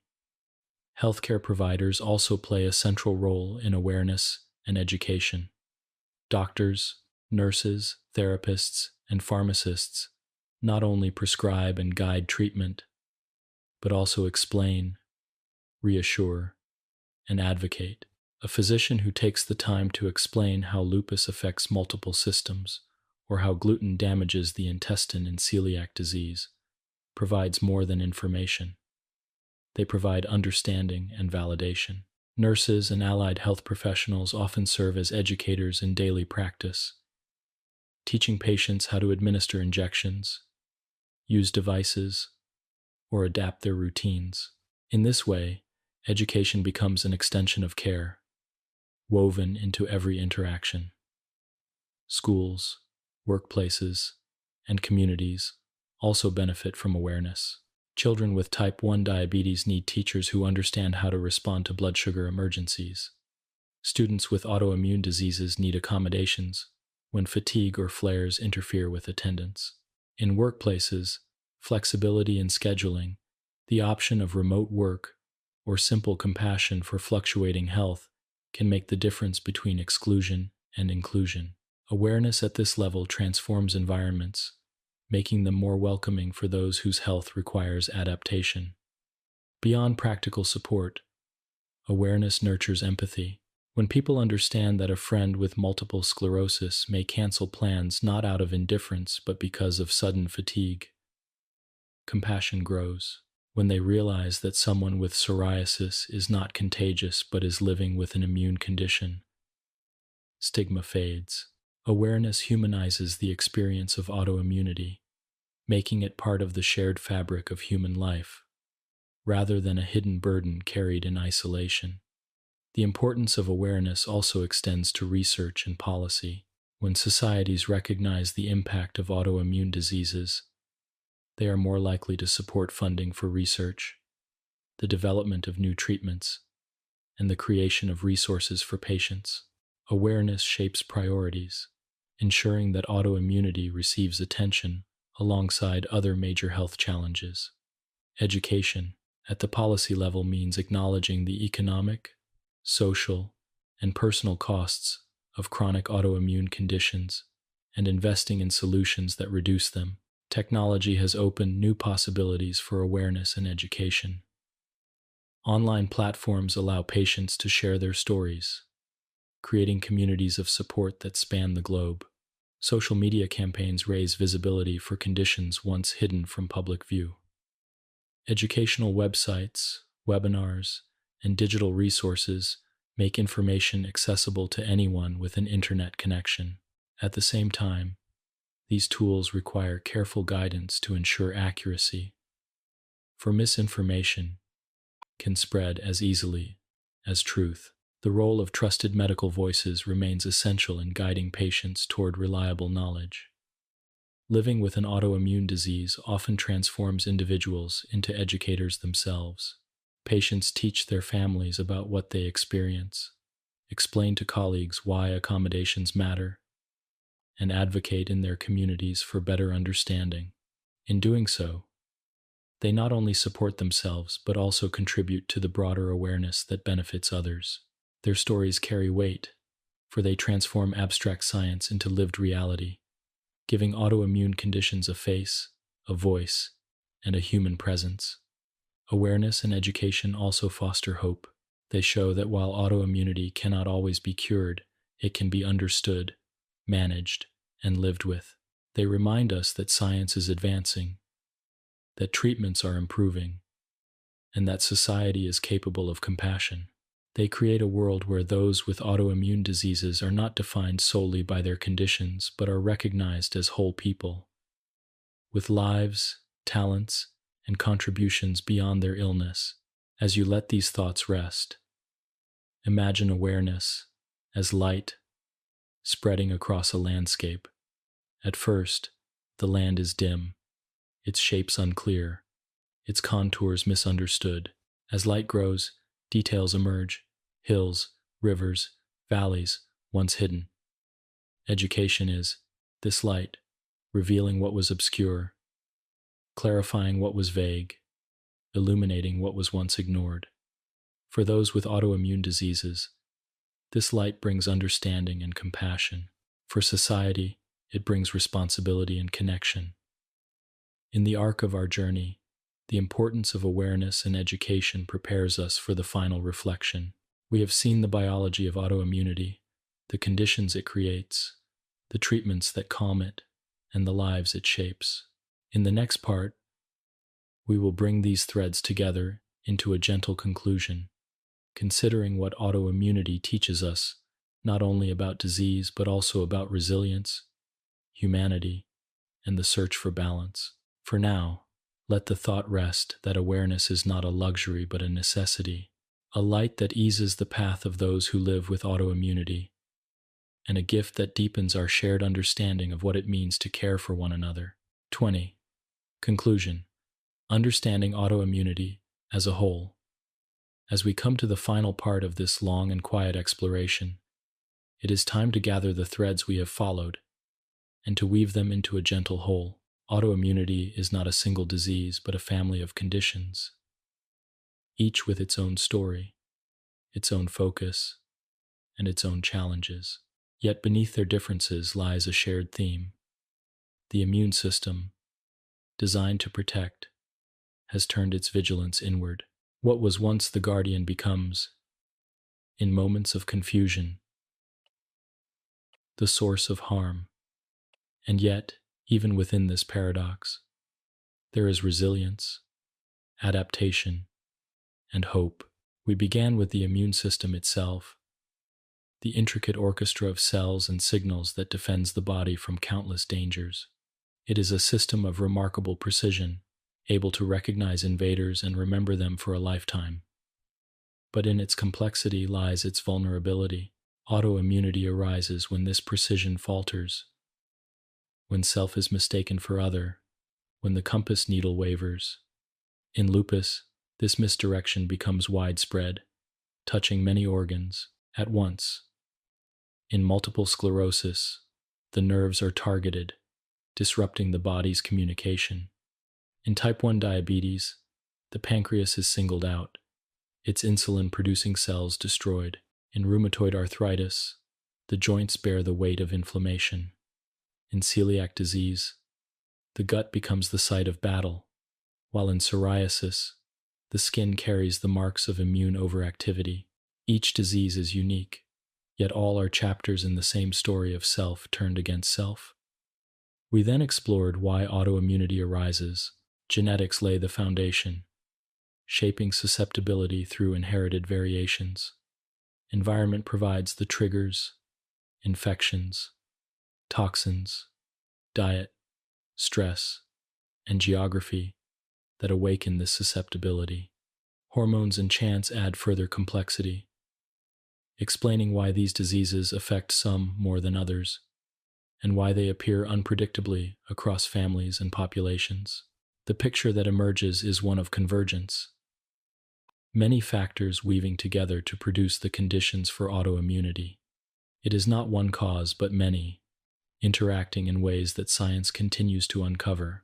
Diagnosis and treatment became the next part of the journey. We saw how physicians assemble the puzzle of symptoms, blood tests, imaging, and biopsies to arrive at a name for what was once uncertain. We saw how treatments have evolved, from broad suppression with corticosteroids to targeted therapies that quiet specific immune pathways.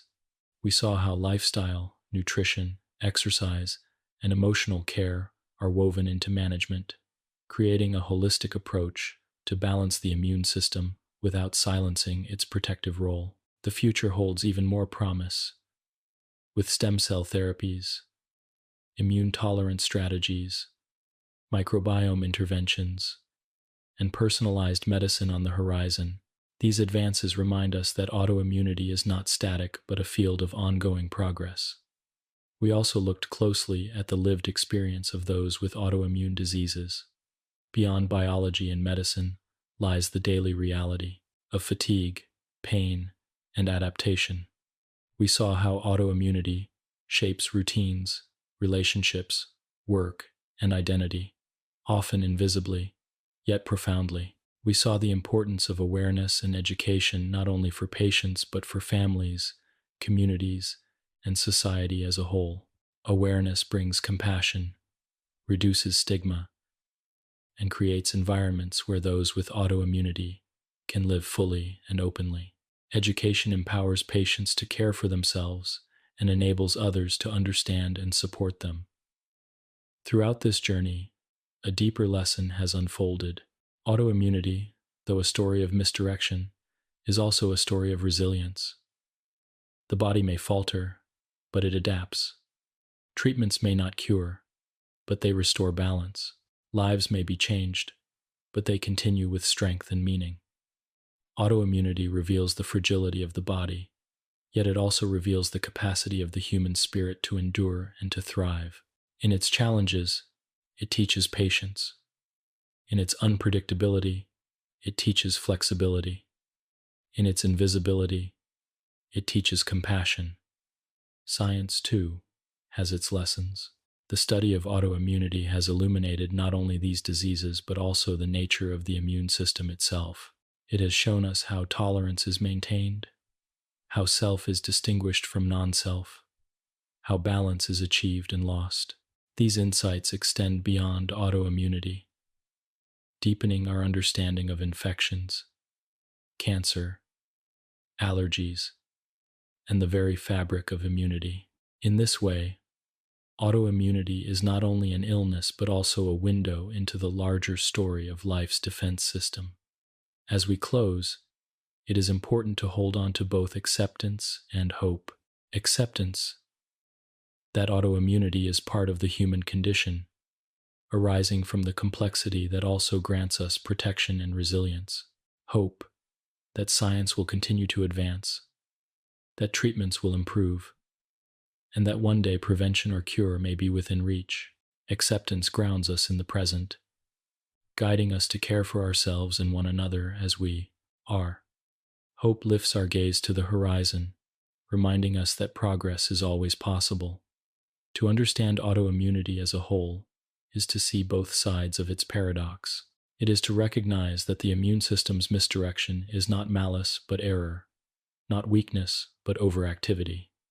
It is to see that within the harm lies also the capacity for healing, for adaptation, for endurance. It is to see that those who live with autoimmunity are not defined by their condition, but by their strength, their patience, and their humanity. As you let these final reflections settle, imagine the immune system as a guardian standing watch over the body. Most of the time, it stands firm, protecting against unseen threats, preserving health without recognition. But sometimes, in its vigilance, it mistakes the self for an intruder.